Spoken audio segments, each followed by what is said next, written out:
الحمدللہ وکفا والصلاة والسلام علی عبادہ الذین اصطفا خصوصاً علی افضلہم وخاتم النبیین محمد الامین وعلی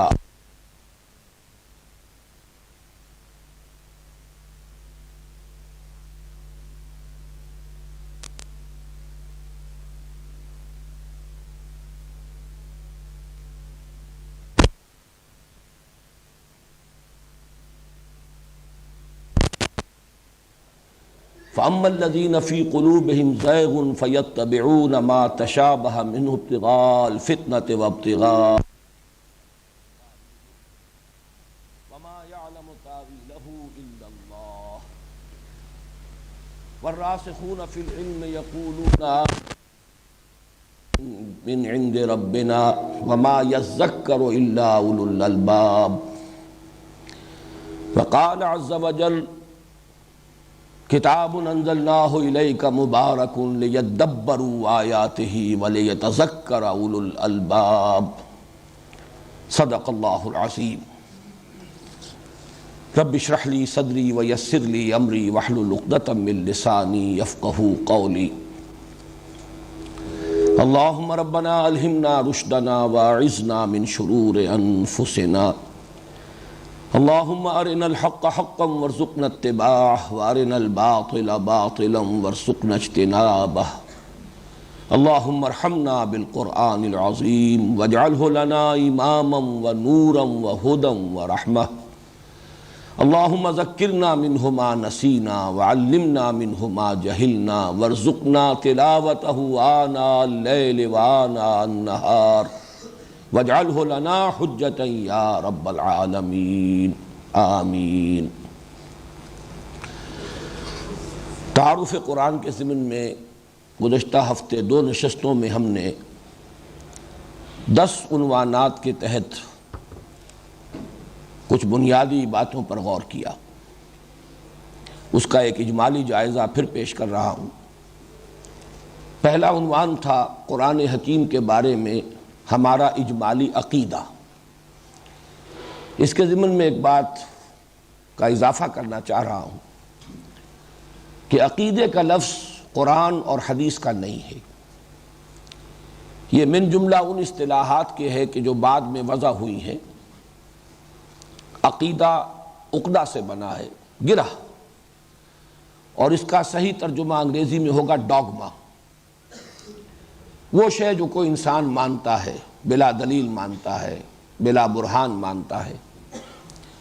واقعہ یہ ہے کہ یہ لفظ اپنی اصل کے اعتبار سے دین اسلام کے ساتھ اور اس کی جو فکری اساس ہے ایمان، اس کے ساتھ مناسبت نہیں رکھتا۔ البتہ عوام الناس کے لیے یہی لفظ ہے کہ جو مستعمل ہے، اور عوام کے ضمن میں یہ بات بھی درست ہے کہ وہ کچھ باتیں مانتے ہیں اور ضروری نہیں کہ اس کے لیے ان کے پاس کوئی دلائل بھی ہو، کوئی استدلال بھی موجود ہو۔ بہرحال یہ لفظ اجمالی عقیدہ میں نے استعمال کیا تھا قرآن حکیم کے بارے میں 3 جو بنیادی باتیں ہیں ان کے ضمن میں۔ نمبر 1 یہ اللہ کا کلام ہے، نمبر 2 یہ محمد الرسول اللہ صلی اللہ علیہ وسلم پر نازل ہوا، اور نمبر 3 یہ من و عن کل کا کل محفوظ ہے۔ پھر ہم نے انہی 3 چیزوں پر ذرا تفصیل میں اور کسی قدر گہرائی میں اتر کر غور کیا۔ چنانچہ اگلے 3 عنوانات یہ تھے: قرآن کا کلام الہی ہونا، اس کے ضمن میں ہم نے کچھ گفتگو کی۔ کلام الہی کی انسانوں کے ساتھ جب اللہ کلام فرماتا ہے تو کتنی صورتیں ہیں۔ پھر یہ کہ یہ کلام الہی اللہ کی صفت ہے، قدیم ہے۔ کلام الہی انسانی ہدایت کے لیے متشکل ہوا حروف و اصوات کی صورت اختیار کر کے، حالانکہ کلام اللہ کی صفت ہے اور وہ ہر قسم کی حروف و اصوات اور ظاہری شکلوں سے مبرہ اور منزہ ہے۔ پھر یہ کہ وہ اصل کلام الہی وہ تو لوح محفوظ میں ہے، ام الکتاب میں ہے، کتاب مکنون میں ہے، یہ گویا کہ حضور صلی اللہ علیہ وسلم پر نازل ہوا، اور یہ اس کی مصدقہ نقول ہیں جو ہمیں اللہ تعالیٰ کے فضل و کرم سے حاصل ہے۔ اگلا عنوان تھا حضور پر اس کا نزول، اس میں پھر نزول، انزال، تنزیل، ان تین مصدروں میں فرق کیا ہے؟ قرآن مجید کے لیے انزال بھی آیا ہے اور تنزیل بھی آیا ہے، ان میں کیا فرق ہے؟ قرآن مجید کا لیلۃ المبارکہ اور لیلۃ القدر میں نازل ہونا، اس کا مفہوم کیا ہے؟ حضور پر 23 برس میں اس کا نزول، اس کا مفہوم کیا ہے؟ سابقہ کتابوں سے تقابل کریں تو سابقہ کتابوں کی تنزیل یا نزول اور قرآن کے نزول اور تنزیل میں کیا فرق ہے؟ اس پر ہم نے ذرا تفصیلاً غور کیا، اور اس کے ساتھ ساتھ یہ بھی کہ اس کا زمانہ نزول کیا ہے اور علاقہ نزول کیا ہے، تاکہ ٹائم اینڈ سپیس کمپلیکس میں ہمارے ذہن میں خاکہ جم جائے کہ یہ کب اور کہاں نازل ہوا۔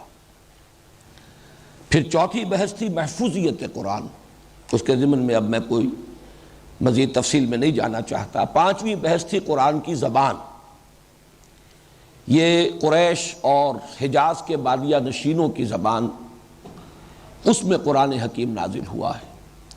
دوسرے قبائل، دوسرے علاقوں کی جو زبانیں تھیں اس کے بھی کچھ الفاظ مستعمل ہیں، لیکن اکثر و بیشتر یہ حجاز کے بادیہ نشینوں کی زبان میں نازل ہوا۔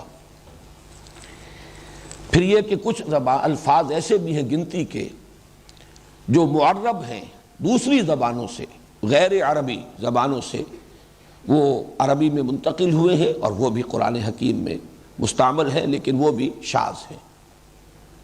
فصاحت اور بلاغت کی یہ معراج ہے، اس میں ایک ملکوتی غنا بھی ہے، ڈیوائن میوزک، اور ایک اہم بات یہ کہ خود عربی زبان پر قرآن حکیم کا ایک بہت بڑا احسان ہے۔ اس عربی زبان کے اندر ایک دوام اور تسلسل قرآن حکیم کی وجہ سے اور اس کے ذریعے سے پیدا ہوا ہے، ورنہ 1400 برس میں زبانیں جو ہیں دنیا کی دوسری زبانیں کہیں سے کہیں پہنچ جاتی ہیں، بدل جاتی ہیں، محاورے تبدیل ہو جاتے ہیں، اسلوب بدل جاتے ہیں، لیکن جو فصیح عربی ہے وہ پوری دنیا میں جہاں بھی عربی ہے، پورے عرب دنیا میں فصیح عربی وہی ہے جو قرآن کی ہے۔ کولوکیل لینگویجز بے شمار ہیں، بہت مختلف ہیں، لہجے مختلف ہیں، علاقائی بولیاں مختلف ہیں، وہ بھی سب عربی ہی کہلاتی ہیں، لیکن وہ عربی مبین، وہ فصیح عربی ہے آج بھی، تصنیف و تالیف کی عربی وہی ہے، اور اہل علم کے مابین جب تبادلہ خیالات ہوتا ہے تو اس کا میڈیم یہی عربی بنتی ہے، گویا کہ اس عربی کو دوام اور تسلسل حاصل ہوا اس قرآن حکیم کی بدولت۔ چھٹی بحث تھی قرآن حکیم کے اسماء اور اس کی صفات۔ اس کے ضمن میں جو اہم ترین نام ہیں القرآن، الکتاب، الذکر، الہدیٰ، النور، الفرقان، یہ اس کے ناموں میں سے۔ باقی یہ کہ صفات اس کی بہت ہیں، جیسا کہ میں نے عرض کیا 55 نام ہیں جو جلال الدین سیوطی رحمہ اللہ نے مختلف صفات کے حوالے سے قرآن حکیم کے معین کیے ہیں، اور اپنی بہت ہی مشہور و معروف ان کی جو تصنیف ہے اس میں ان کو انہوں نے جمع کر دیا ہے۔ البتہ اس کے اسم علم کی حیثیت القرآن کو حاصل ہے، اس کے بارے میں قدر تفصیل سے ہم نے غور کیا۔ یہ القرآن، اس کا اصل مادہ کیا ہے؟ ایک رائے یہ ہے کہ قاف را نون یہ مادہ ہے، ایک رائے ہے قاف را اور حمزہ یہ مادہ ہے، لیکن یہ کہ ان دونوں مادوں کے مفہوم جو ہیں بہت ایک دوسرے سے قریب ہیں، اس اعتبار سے مراد اور مدلول میں کوئی زیادہ فرق واقع نہیں ہوتا۔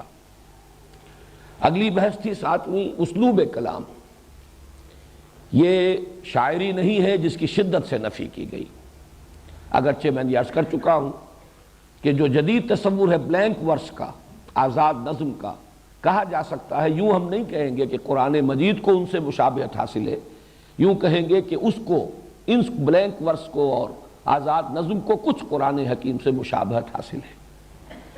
باقی یہ کتاب مجموعہ مقالات نہیں، یہ عام جو ہمارا دنیاوی تصور ہے کتاب کا کہ اس میں چیپٹرز ہوں اور مضامین منقسم ہوں، اس کا بھی اطلاق اس پر نہیں ہو سکتا۔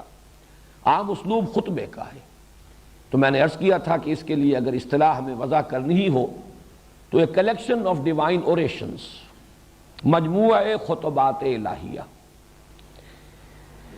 پھر اگلی بحث تھی 8ویں ترکیب و تقسیم، اس کی اکائی کیا ہے؟ آیت، آیت کے معنی کیا ہیں، آیتیں کتنی ہیں، آیتیں مل کر سورتیں بنتی ہیں۔ سورت کے معنی کیا ہے، سورتوں کی تعداد کیا ہے؟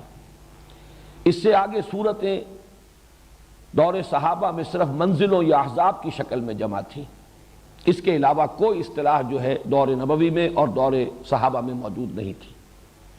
تقسیم اب شروع ہوئی، بڑی صورتوں کو رکوعوں میں تقسیم کیا گیا تاکہ ایک رکعت میں نماز میں آسانی سے جو حصہ پڑھا جا سکے اور اس میں معنوی ربط نہ ٹوٹے، اور یہ تقسیم چونکہ تابعین کے دور میں ہو گئی لہذا بہت ہی منطقی ہے، اصولی ہے، عقلی ہے اور مضمون کے اعتبار سے محکم ہے۔ البتہ جو پاروں میں تقسیم ہوئی ہے وہ زمانہ مابعد میں ہوئی ہے اور اس کی کوئی بنیاد نہیں ہے۔ حال ہی میں سعودی عرب نے جو بڑے پیمانے پر مصحف شائع کیے اور تقسیم کیے، اس میں انہوں نے احزاب میں تقسیم کیا پاروں کو، کچھ پاروں میں رد و بدل بھی کیا ہے ان کے آغاز اور اختتام میں کہیں کہیں، لیکن یہ کہ ان کو پھر تقسیم کیا 8 حصوں میں اور رکوعوں کی تقسیم انہوں نے ختم کر دی۔ میری ذاتی رائے یہ ہے کہ رکوعوں کی وہ تقسیم جو قدیم ہے وہ کہیں بہتر ہے احزاب کی اس تقسیم سے کہ جو سعودی عرب کے شائع شدہ مصاحف میں آج موجود ہے۔ ان میں معنوی ربط نہیں ہے، اس میں تو وہی ہے جیسے پارے برابر برابر 30 تقسیم کیے گئے، اسی برابر برابر 8 حصے کر دیے گئے اس پارے کے، جبکہ رکوعوں کا آپ کو معلوم ہے کسی پارے کے اندر 16 رکوع ہے، کسی میں 18 ہے، کسی میں کم ہے، کسی میں زیادہ ہے، کیونکہ وہاں پر تقسیم جو ہے معنوی ہے، وہ یقیناً بہتر تقسیم ہے۔ اس سے آگے کا معاملہ ہے ترتیب اور تدوین۔ تدوین کے ضمن میں عرض کر چکا ہوں کہ 3 مرحلوں میں اس کی تدوین مکمل ہوئی۔ ایک مرحلہ حضور صلی اللہ علیہ وسلم کی حیات طیبہ میں مکمل ہو گیا، لیکن وہ کتابی شکل میں قرآن جمع نہیں ہوا تھا، سینوں میں ترتیب کے ساتھ مدون ہو گیا، حفاظ کے سینوں میں محفوظ تھا۔ حضور صلی اللہ علیہ وسلم نے اسی ترتیب سے قرآن پڑھایا صحابہ کو اور قرآن یاد کیا صحابہ کرام نے رضوان اللہ تعالی علیہ مجمعین۔ حضرت ابوبکر کے زمانے میں گویا کہ حضور کے انتقال کے لگ بھگ 2 سال کے اندر وہ کتابی شکل میں بھی جمع ہو گیا۔ یہ تدوین کا دوسرا مرحلہ ہے۔ اس کے بعد اس کا ایک آفیشل ٹیکسٹ تیار ہوا ہے، رسم الخط، اس لیے کہ لہجوں کے فرق کی وجہ سے لکھنے میں بھی فرق واقع ہو رہا تھا۔ تو حضرت عثمان رضی اللہ تعالی عنہ کے عہد خلافت میں پھر اس کا ایک بورڈ بنا کر باقاعدہ حفاظ کا اور جو ماہرین قرآن تھے صحابہ کرام میں سے جو زیادہ قرآن مجید سے واقف تھے، پھر یہ کہ اس کا ایک آفیشل ٹیکسٹ تیار کر دیا گیا، اسے کہا جاتا ہے مصحف عثمان رضی اللہ تعالی عنہ۔ ویسے مصحف کا لفظ حضرت ابوبکر رضی اللہ تعالیٰ عنہ کے عہد خلافت میں بھی یہ استعمال ہونے لگا تھا۔ جب اس کو جلد کی صورت میں ایک کتاب کی شکل میں مرتب کیا گیا تو سوال پیدا ہوا کہ اسے کیا کہیں، تو مختلف تجویزیں سامنے آئیں، لیکن اس میں جسے شرف قبول حاصل ہوا وہ مصحف ہے۔ تو مصحف تو مرتب ہو گیا ہے حضرت ابوبکر کے زمانے میں رضی اللہ تعالیٰ عنہ، البتہ اس کا ایک معین رسم الخط، جس کے لیے میں نے الفاظ استعمال کیے تھے کہ حضرت عثمان کو اگر ہم کہیں جامع آیات القرآن تو یہ بہت مس لیڈنگ بات ہے، اس سے بڑے مغالطے پیدا ہوتے ہیں۔ البتہ یہ کہ جامع الامت علی رسم واحد، قرآن کے ایک رسم الخط پر پوری امت کو جمع کرنے والے یہ ہیں حضرت عثمان رضی اللہ تعالیٰ عنہ۔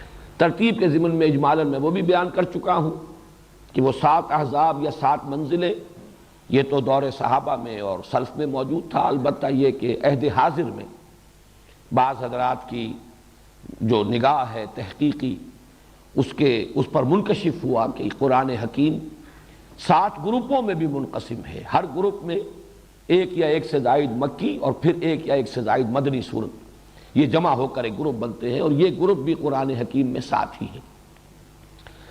آخری اور 10واں موضوع تھا جو پچھلی مرتبہ اتوار کے روز جس پر کہ ہماری گفتگو ختم ہوئی، قرآن کا موضوع۔ میں نے عرض کیا تھا کہ قرآن حکیم کا موضوع ہے ہدایت، اور اسی کے حوالے سے میں نے گفتگو کی تھی علم انسانی کے مختلف دائرے اور مختلف اس کی قسمیں۔ ایک صاحب نے بعد میں سوال جواب کی نشست میں یہ فرمایا تھا کہ کسی نے یہ کہا ہے کہ قرآن کا موضوع ہے انسان، تو واقعہ یہ ہے کہ جو بات میں نے عرض کی اور جو انہوں نے کہی اس میں کوئی فرق نہیں ہے. یقیناً انسان ہی کی ہدایت قرآن کا موضوع ہے. البتہ اگر ہم یہ کہیں گے کہ قرآن کا موضوع ہے انسان، تو انسان کی اناٹمی بھی ایک موضوع ہے، انسان کی فزیولوجی بھی ایک موضوع ہے، انسان کی جسمانی ساخت، انسان کا علم و وظائف الاعضاء، مختلف اعضاء کا علم، یہ قرآن کے موضوعات نہیں ہے. انسان کے لیے ہدایت، الہدا، یہ گویا کہ، اور اسی کے حوالے سے العلم، النور، الذکر، الفرقان، فرق کر دینے والا حق و باطل کے مابین. النور، وہ روشنی کہ جس میں انسان راستہ دیکھ سکتا ہے. اندھیرا ہو تو اسے راستہ نظر نہیں آئے گا، ٹھوکر کھائے گا. نور در حقیقت انسان کے لیے صحیح راستے پر چلنے کے لیے اسے ضرورت ہے روشنی کی. تو یہ جو الفاظ ہیں در حقیقت یہ خود دلالت کر رہے ہیں کہ اس کا اصل موضوع کیا؟ الذکر، یاد دہانی، نصیحت. العلم من بعد ما جاءک من العلم، یہ العلم ہے، النور ہے، الذکر ہے، الہدا ہے. اور سب سے زیادہ جامع نام جو ہے اس کا، اس اعتبار سے، موضوع کے اعتبار سے، وہ الہدا ہے.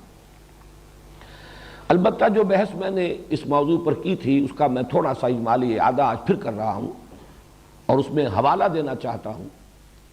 شاہ اسماعیل شہید رحمہ اللہ، جو پوتے تھے شاہ ولی اللہ دہلوی رحمۃ اللہ علیہ کے، انہوں نے اپنے دادا کے 3 چھوٹے چھوٹے رسالے، فلسفہ، مابعد الطبیعیات اور تصوف ان کا موضوع ہے. سطعات، ہمعات، لمعات، لیکن بڑے دقیق ہیں، بڑے مشکل ہیں.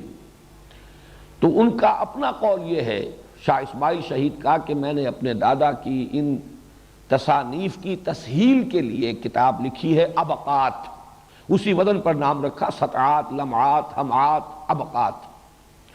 اس کا جو ابقہ اولا ہے نہایت جامع.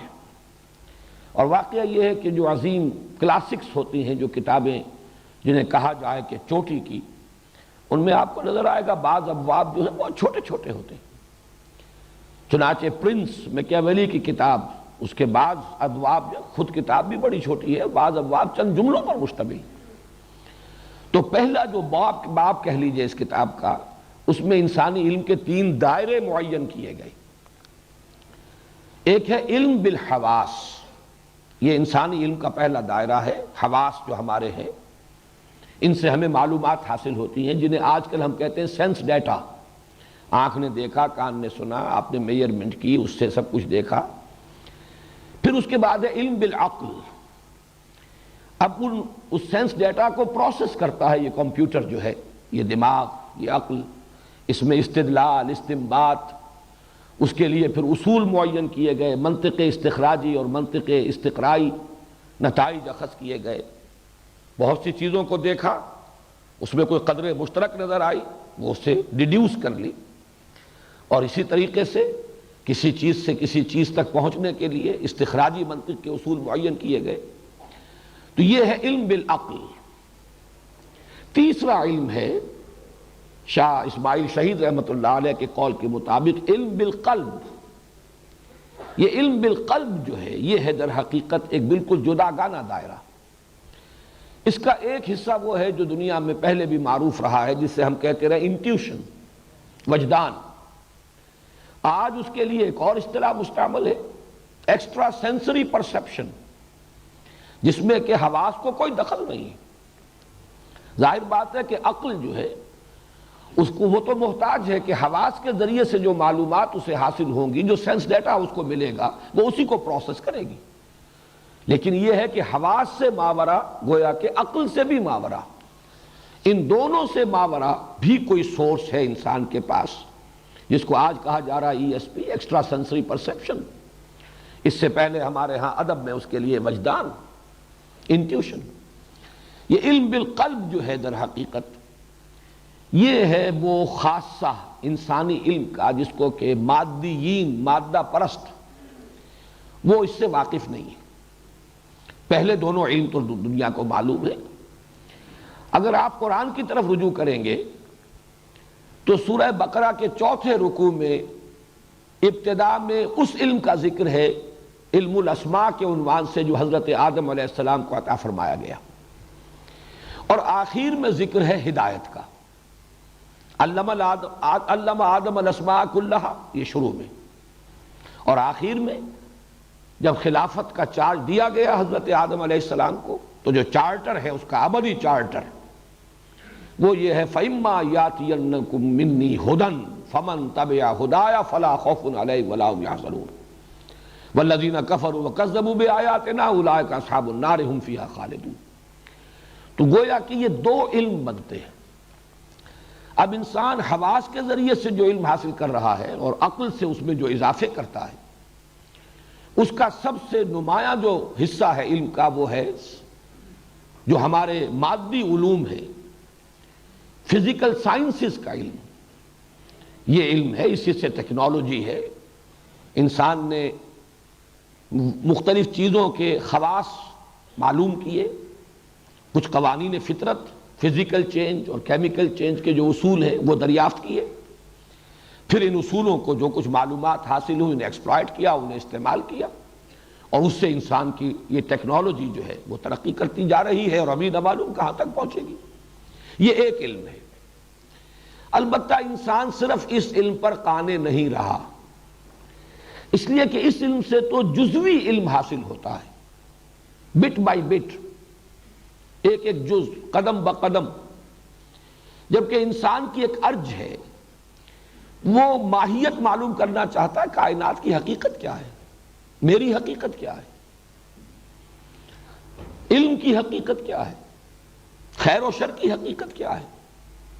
ظاہر بات ہے کہ آج سے 1000 سال قبل کے انسان کی معلومات، وہ جو علم بالحواس اور علم بالعقل کا دائرہ ہے، بڑا محدود تھا دائرہ معلومات، لیکن اس چیز کی اس وقت بھی انسان کو ضرورت تھی کہ وہ کوئی رائے قائم کرے، یہ کائنات جس میں میں ہوں اس کی حقیقت کیا ہے، اور میں جو ہوں میری حقیقت کیا ہے، میرا اس کے ساتھ وقت کیا ہے، تعلق کیا ہے، میری زندگی کا آغاز کیا ہے، میری زندگی کا مال کیا ہے، اس سفر کی منزل کون سی ہے آخری۔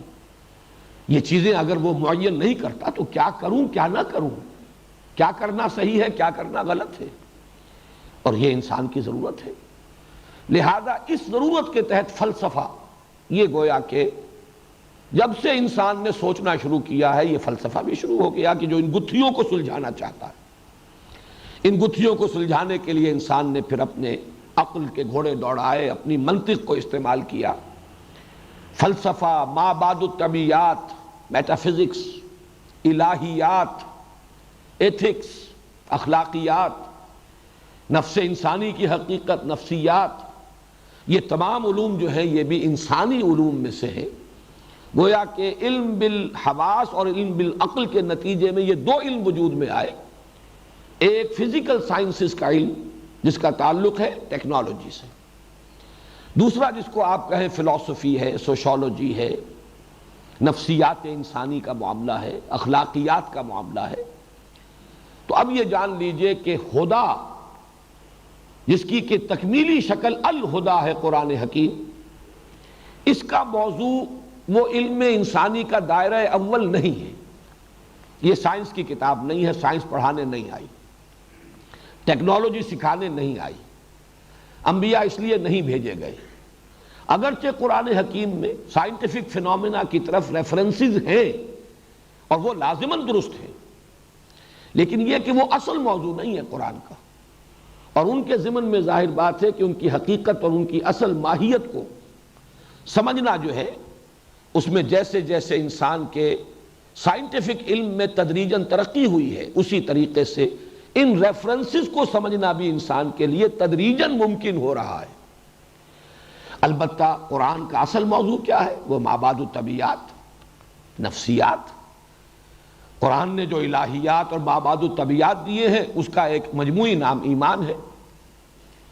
پھر فکر اور عمل دونوں کے لیے رہنمائی درکار ہے، جیسے کہ کسی راستہ چلنے والے کو ضرورت ہوتی ہے روڈ سائنس کی، روک دیا جائے ادھر نہ جانا، ادھر خطرہ ہے، ڈینجر ہے، یہاں ہلاکت ہے، یہاں ادھر نہ مڑ جانا ادھر جانا۔ اسی طریقے سے انسان کو سفر حیات میں ان کوشنز کی ضرورت ہے، ادھر خطرہ ہے، یہ شے تمہارے لیے ممنوع ہے، یہ حرام ہے، یہ نقصان دہ ہے، اس میں ہلاکت ہے، چاہے تمہیں نظر نہیں آ رہی ہلاکت، لیکن ادھر جاؤ گے تو تمہارے لیے ہلاکت ہے۔ تو در حقیقت یہ ہے اصل موضوع قرآن حکیم کا۔ میں تفصیل سے عرض کر چکا ہوں پچھلی مرتبہ کہ سائنٹیفک فنومینا کے بارے میں اصولی بات جان لینی چاہیے کہ وہ قرآن کا اصل موضوع نہیں ہے، البتہ جو بھی ریفرنسز ہیں وہ 100% درست ہیں، جس کے لیے میں نے مورس بکائی اور وہ ایمبریولوجسٹ کیتھ ایلمور، ان کا میں نے خاص طور پر حوالہ دیا تھا۔ اب اس کے بعد آئیے ہم آگے چل رہے ہیں۔ ہمارا آج کا اصل موضوع ہے فہم قرآن کے اصول۔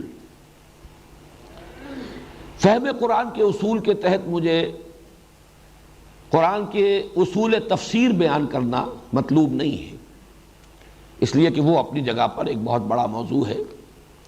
آپ یوں کہہ سکتے ہیں کہ قرآن مجید کا مطالعہ اور اس مطالعے کے ضمن میں چند اصولی، انہیں ہدایات کہیں، اشارات کہیں، وہ ہے جو میری آج کی گفتگو کا موضوع ہے، اور اس کے لیے میں نے 7 ذیلی عنوان معین کیے ہیں۔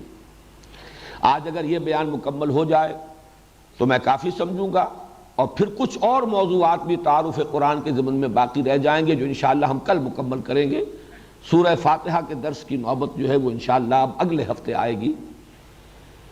سب سے پہلے یہ کہ قرآن مجید کا اسلوب استدلال کیا ہے۔ قرآن کے ہر طالب علم کو یہ جاننا چاہیے کہ قرآن کا اسلوب استدلال، اگرچہ فلسفہ اس کا موضوع ہے، لیکن اس کا اسلوب استدلال منطقی نہیں ہے، اس لیے کہ جس فلسفے سے انسان واقف ہے اس کی بنیاد منطق ہے۔ یہ تو کہا جا سکتا ہے کہ پہلے استخراجی منطق تھی، کل کی کل ڈیڈکٹیو لاجک، اب جو ہے انڈکشن بھی ہے، انڈکٹیو لاجک بھی ہے، استقراء بھی ہے، لیکن قرآن حکیم سے اگر کچھ مناسبت ہے تو استقراء کو تو ہے، انڈکشن کو تو ہے۔ وہ جو جس سے کہ ہمارے فلاسفہ اور متکلمین جس سے اعتناء کرتے رہے ہیں، ڈیڈکٹیو لاجک، استخراجی منطق، قرآن مجید نے اس کو سرے سے اختیار نہیں کیا، بلکہ واقعہ یہ ہے کہ بہت ہی ایک طرح سے کہا جا سکتا ہے کہ زیادتی بھی ہوئی، اگرچہ وہ ایک دور کا ایک تقاضا تھا، اس کو پورا کرنے کی ہمارے متکلمین نے کوشش کی، لیکن اس سے واقعہ یہ ہے کہ کوئی زیادہ فائدہ نہیں پہنچ پایا۔ ایمانی حقائق کو جب استخراجی منطق کے ذریعے سے ثابت کرنے کی کوشش کی گئی تو یقین کم اور شک زیادہ پیدا ہوا۔ اس ضمن میں کانٹ کی بات آخری ہے، علامہ اقبال نے بھی اپنے خطبات کا آغاز اسی کے حوالے سے کیا کہ اس نے ثابت کر دیا اور حتمی طور پر ثابت کر دیا کہ کسی منطقی دلیل سے خدا کا وجود ثابت نہیں کیا جا سکتا۔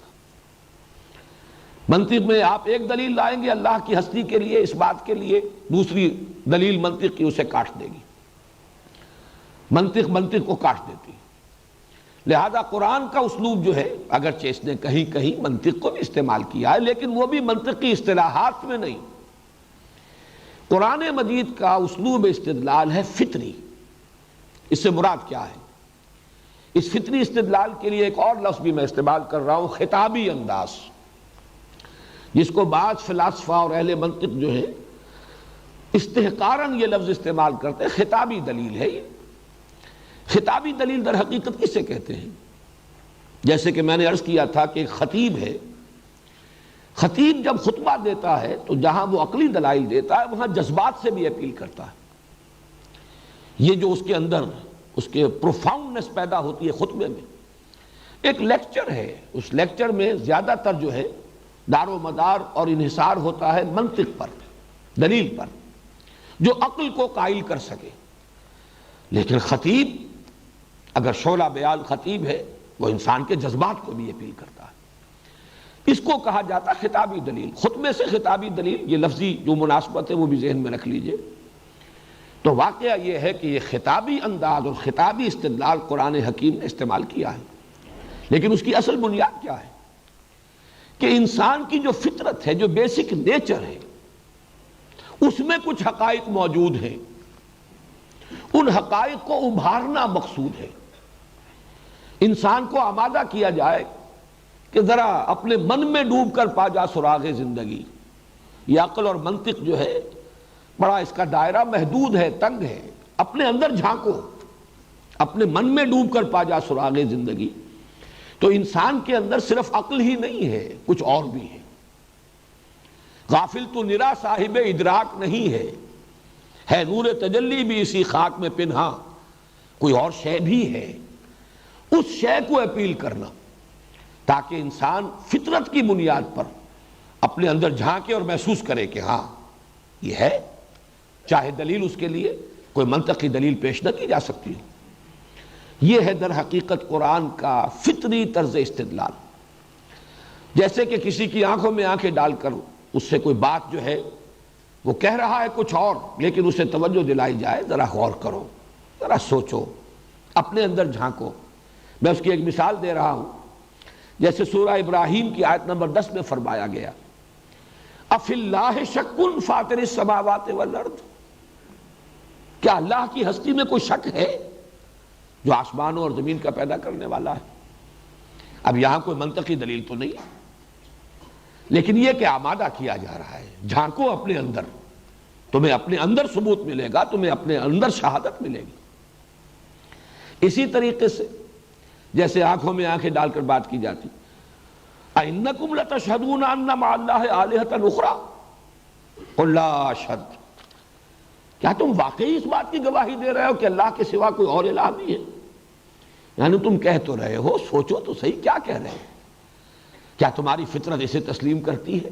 اپنے باطن میں جھانکو، کیا تمہارا دل اس کی گواہی دیتا ہے؟ اَإِنَّكُمْ لَتَشْهَدُونَ، حالانکہ ظاہر بات ہے وہ مدعی تھے، وہ اپنے ان معبودان باطل کے لیے کٹ مرنے کو تیار ہے، جانے دینے کو تیار ہے، لیکن یہ کہ یہ ایک ڈوگما ہے، عقیدہ ہے، متوارث ہے، چلا آ رہا ہے، ہمارے باپ دادا کی ریت ہے، روایت ہے، ہمارا قومی کریڈ ہے، نیشنل کریڈ ہے، یہ ساری اس کے حوالے سے لوگ ان چیزوں کو مانتے ہیں، تو ذرا انہیں آمادہ کیا جائے۔ اَإِنَّكُمْ لَتَشْهَدُونَ، کیا واقعی تم اس کی گواہی دیتے ہو اَنَّ مَعَ اللَّهِ آلِهَةً أُخْرَىٰ؟ اب یہ جو انداز ہے تو قرآن گویا کہ انسان کی فطرت کے اندر جو شے مضمر ہے اسی کو ابھار کر باہر لانا چاہتا ہے۔ اس انداز سے قرآن کا جو اسلوب استدلال ہے وہ منطقی نہیں، بلکہ اگر اسے کہا جائے خطابی تو قرآن مجید کا اصول استدلال یقیناً خطابی ہے، اس لیے کہ اس میں انسان کی فطرت، اس کے جذبات، اس کے اندر کے مضمر حقائق کو اپیل کیا جاتا ہے۔ دوسرا اہم ذیلی عنوان ہے آج کا، قرآن حکیم میں محکم اور متشابہ کی تقسیم۔ میں نے آج ابتدا میں سورہ آل عمران کی وہ آیت آپ کو سنائی ہے، هو الذی انزل علیک الکتاب منہ آیات محکمات ہن ام الکتاب واخر متشابہات۔ وہی ہے اللہ جس نے نازل کی اے محمد صلی اللہ علیہ وسلم آپ پر یہ کتاب، اس میں سے کچھ آیات محکمات ہیں، پختہ، محکم، ہن ام الکتاب، وہی جڑ بنیاد ہے کتاب کی۔ اس آیت میں لفظ کتاب دو دفعہ آیا ہے اور دونوں کے مفہوم و مدلول میں تھوڑا سا باریک سا فرق ہے، وہ میں ابھی بیان کروں گا۔ وہ ہیں جڑ کتاب کی، وَأُخَرُ متشابہات، کچھ اس میں متشابہات ہیں۔ متشابہات کس معنی میں؟ کوئی اشتباہ ہو جاتا ہے ان کے اصل مفہوم کو سمجھنے میں، اصل مراد کیا ہے، اصل مطلب کیا ہے، اس میں کچھ اشتباہ ہو جاتا ہے، وہ متشابہات ہیں۔ فرمایا فَأَمَّا الَّذِينَ فِي قُلُوبِهِمْ زَيْغٌ فَيَتَّبِعُونَ مَا تَشَابَهَ مِنْهُ ابْتِغَاءَ الْفِتْنَةِ وَابْتِغَاءَ تَأْوِيلِهِ، تو وہ لوگ کہ جن کے دلوں میں کجی ہے، وہ ان متشابہ آیات کے پیچھے پڑ جاتے ہیں، اسی پر غور و فکر، اسی کی کھود کرید، اسی کی بال کی کھال اتاری جا رہی ہے، اور اس کا نتیجہ کیا نکلتا ہے؟ ایک تو یہ کہ ایسے لوگ بھی ہیں جن کی نیت ہی فتنہ اٹھانے کی ہے، ابتغاء الفتنہ، فتنہ اٹھانا چاہتے ہیں، اور یہ بھی ابتغاء تعویل ہے، اس کی تعویل، اس کا اصل مفہوم وہ جاننا چاہتے ہیں۔ وَمَا يَعْلَمُ تَعْوِيلَهُ إِلَّا اللَّهُ، حالانکہ اس کی تعویل، حقیقی مفہوم و معنی اور مراد اللہ کے سوا کوئی نہیں جانتا۔ وَالرَّاسِخُونَ فِي الْعِلْمِ، اور جو علم میں پختگی کے حامل ہیں، یقولون آمنا بہ کل من عند ربنا، وہ کہتے ہیں کہ ہم ایمان رکھتے ہیں اس پوری کتاب پر، محکمات پر بھی، متشابہات پر بھی، یہ سب ہمارے رب کی طرف سے ہے۔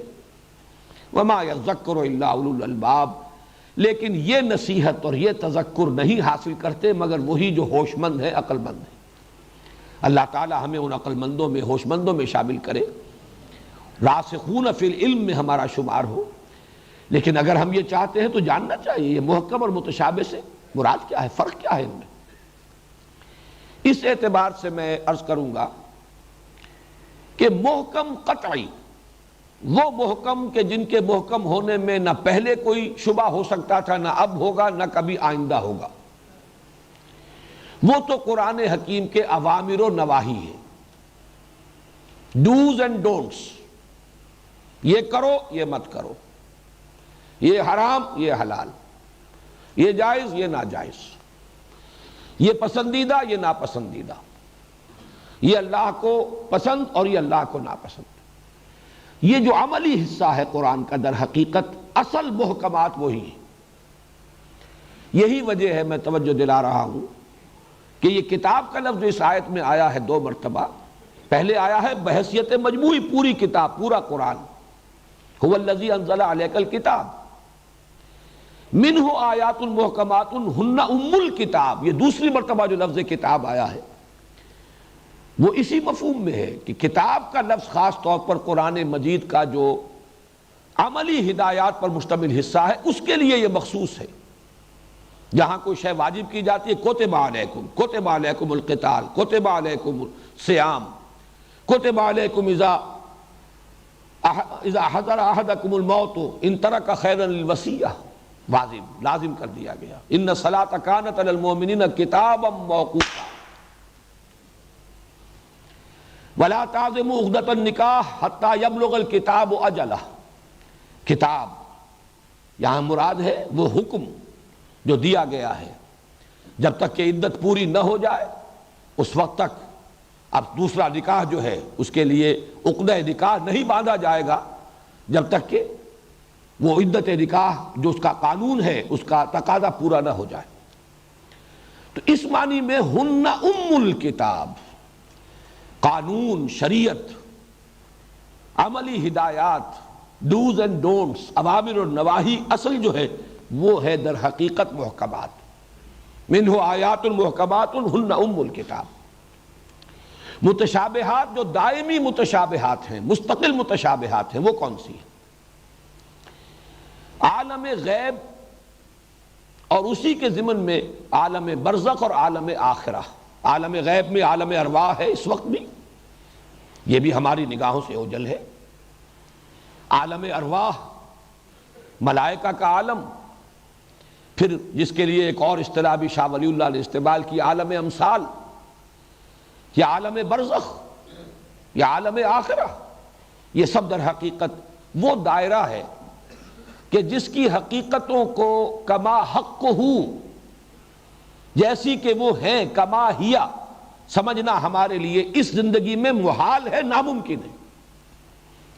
ان کا ایک علم دیا جانا ضروری تھا۔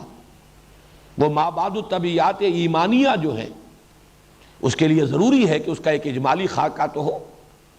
مرنا ہے، مرنے کے فوراً بعد عالم برزخ میں یہ کچھ ہونا ہے، پھر بعث بعد الموت ہے، حشر و نشر ہے، پھر حساب کتاب ہے، جنت ہے، دوزخ ہے، اس کی حقیقتوں کا ایک اجمالی علم نہ ہو تو ہماری جو بنیادی ضرورت ہے، انسان کو جو فلسفہ چاہیے، جو ورلڈ ویو چاہیے، جو ویلٹن شوؤن چاہیے، وہ تو اس کو فراہم نہیں ہوگا۔ تو دینا بھی ضروری ہے، لیکن ان کی اصل حقیقتوں تک، ان کی کنہ تک رسائی اس دنیا میں رہتے ہوئے اس زندگی میں ہمارے لیے ممکن نہیں۔ لہذا ان کا جو علم دیا گیا ہے وہ آیات متشابہات ہیں، اور وہ دائماً رہیں گی۔ وہ تو جب اس عالم میں آنکھ کھلے گی تب اصل حقیقت معلوم ہوگی، یہاں معلوم ہو ہی نہیں سکتی۔ البتہ ایک دوسرا دائرہ ہے متشابہات کا جو تدریجاً متشابہ سے محکم کی طرف آ رہا ہے۔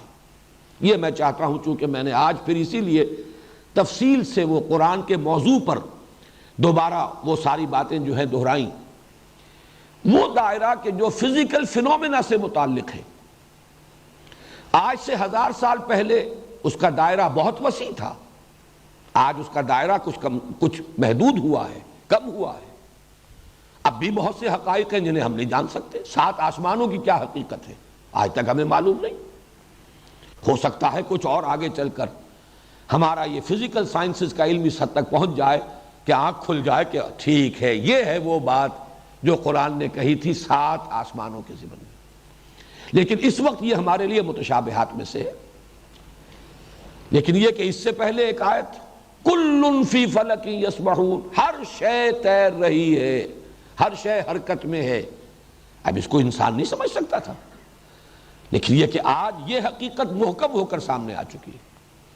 آپ ذرے کا دل چیریں گے، وہ لہو خورشید کا ٹپکے اگر ذرے کا دل چیرے۔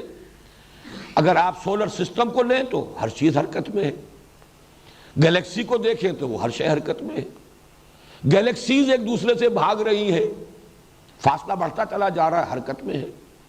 ذرے میں آئی ہے تو وہ نیوٹرونز اور الیکٹرونز اور پروٹونز حرکت میں، ہر شے حرکت میں۔ تو گویا کہ وہ بات کل فی فلک یسبحون آج سے کچھ عرصے قبل وہ گویا کہ متشابہات کے دائرے میں تھی، آج وہ محکمات کے دائرے میں آ چکی۔ اور بہت سے وہ حقائق جو ابھی تک معلوم نہیں، جو سائنٹیفک حقائق ہیں، اس کے لیے جو ریفرنسز قرآن حکیم میں ہیں، وہ گویا آج کے اعتبار سے وہ متشابہات میں ہوں گی۔ لیکن یہ کہ تدریجاً جب یہ انسان کا وہ علم، سائنٹیفک علم، فزیکل سائنسز کا علم بڑھے گا تو گویا کہ رفتہ رفتہ وہ متشابہات کے دائرے سے نکل کر اور وہ محکمات کے دائرے میں آ جائیں گے۔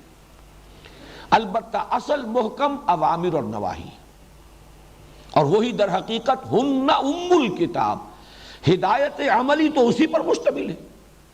سود حرام، چاہے تمہاری سمجھ میں آئے نہ آئے، حرام، وہ مضر ہے، وہ فساد ہے، تمہارے پورے نظام کو تلپٹ کر دینے والی شے ہے۔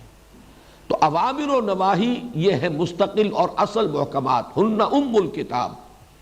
متشابہات جو دائمی ہے، مستقل ہے، وہ عالم غیب، عالم برزخ اور عالم آخرہ کے حقائق، جو کہ وہیں جا کر، وہاں پہنچ کر ہی اصل حقیقت ان کی منکشف ہوگی۔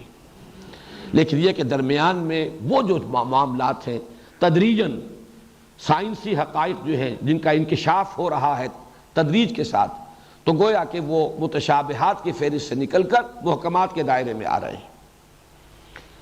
تیسرا عنوان ہے تفسیر اور تعویل کا فرق۔ یہ 2 الفاظ ہیں۔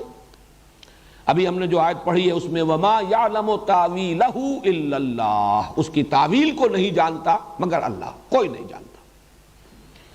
تفسیر کا لفظ بھی قرآن مجید میں سورۃ الفرقان میں آیا ہے، ولا یاتونک بمثل الا جئناک بالحق واحسن تفسیرا، لیکن یہ تفسیر کا لفظ ایک ہی مرتبہ آیا ہے قرآن میں۔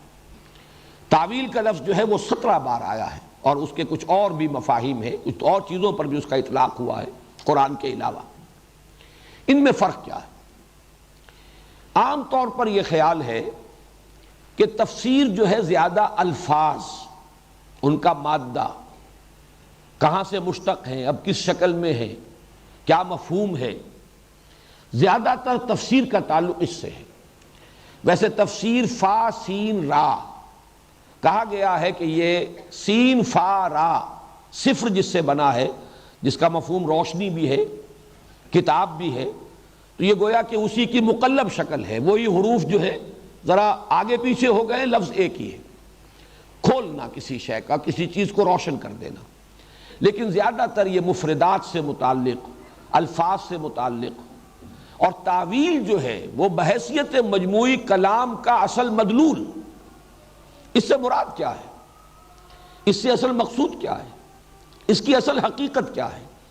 لہذا یہی لفظ جو ہے زیادہ مستعمل ہے قرآن کے لیے، اگرچہ ہمارے ہاں اردو داں لوگ زیادہ تر لفظ تفسیر استعمال کرتے ہیں، تفسیر فلاں کی، تفسیر فلاں کی، تفسیر فلاں کی، اس آیت کی تفسیر، اس لفظ کی تفسیر۔ لیکن زیادہ جو قرآن کی اصطلاح ہے اور حدیث میں بھی جو لفظ آیا ہے، اس لیے کہ حضور صلی اللہ علیہ وسلم کی دعا منقول ہے حضرت عبداللہ ابن عباس کے لیے رضی اللہ تعالی عنہما، اللہم فقہہ فی الدین وعلمہ التاویل، اے اللہ اس نوجوان کو دین کا فہم اور تفقہ عطا فرما اور تعویل کا علم عطا فرما۔ تعویل، اصل حقیقت کو پا لینا، کلام کے اصل مراد، اصل مطلوب، اصل مدلول، اصل مفہوم تک پہنچ جائے انسان۔ وہ مجھے مصرع یاد آیا، جو شے کی حقیقت کو نہ سمجھے وہ نظر کیا، تو تعویل اسے کہیں گے اس لیے کہ آلا یعولو کا مادہ عربی زبان میں آتا ہے کسی شے کی طرف لوٹنا.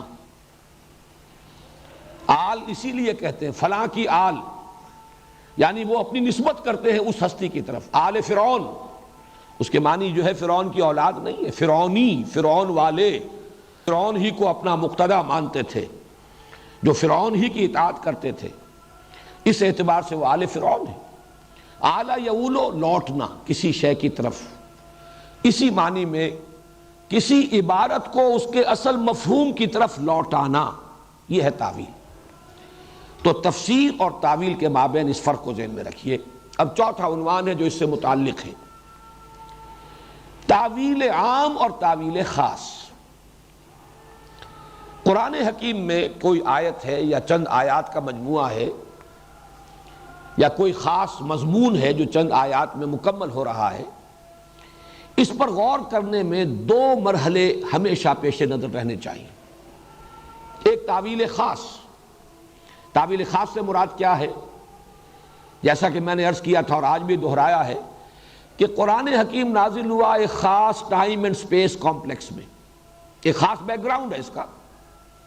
زمانہ 610 عیسوی سے لے کر 632 عیسوی تک.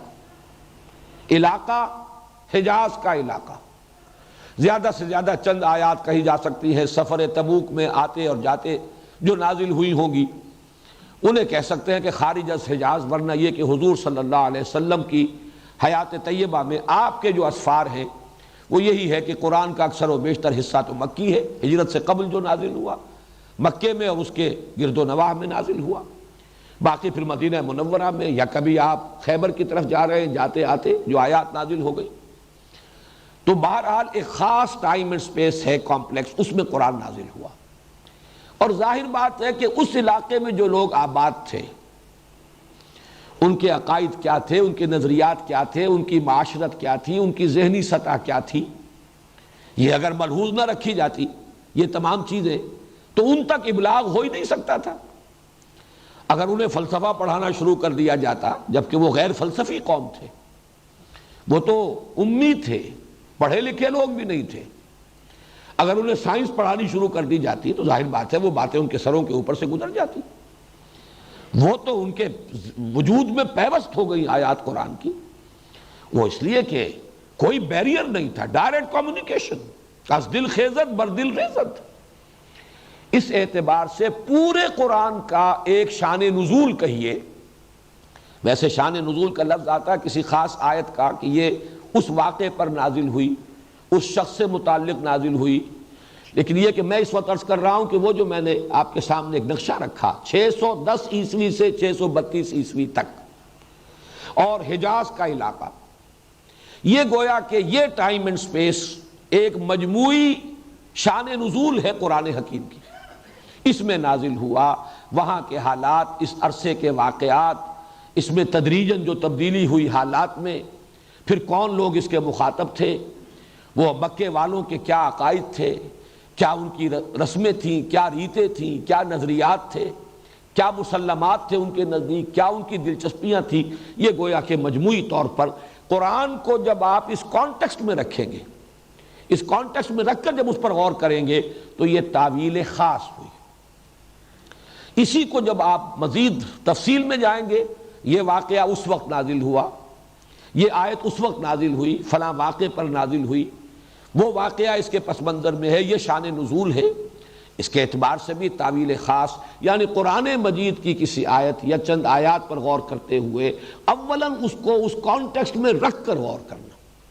اس کی میں تعبیر ایک اور انداز میں کر رہا ہوں کہ یہ جاننے کی کوشش کرنا کہ جب یہ آیات نازل ہوئیں اس وقت لوگوں نے ان کا مفہوم کیا سمجھا، یہ تعویل خاص ہوگی. ایک خاص ان کا محدود ہے ذہن کا پیمانہ، اور اسی میں وہ قرآن مجید جو ہے وہ نازل ہو رہا ہے، اتر رہا ہے. انہوں نے کیا سمجھا؟ البتہ قرآن چونکہ نازل ہوا ہے نوع انسانی کی ابدی ہدایت کے لیے، یہ خاص اس علاقے کے لوگوں کے لیے تو نازل نہیں ہوا، یہ خاص اس زمانے کے لوگوں کے لیے تو نازل نہیں ہوا، لہذا اس میں جو ہدایت ہے وہ ابدی ہے.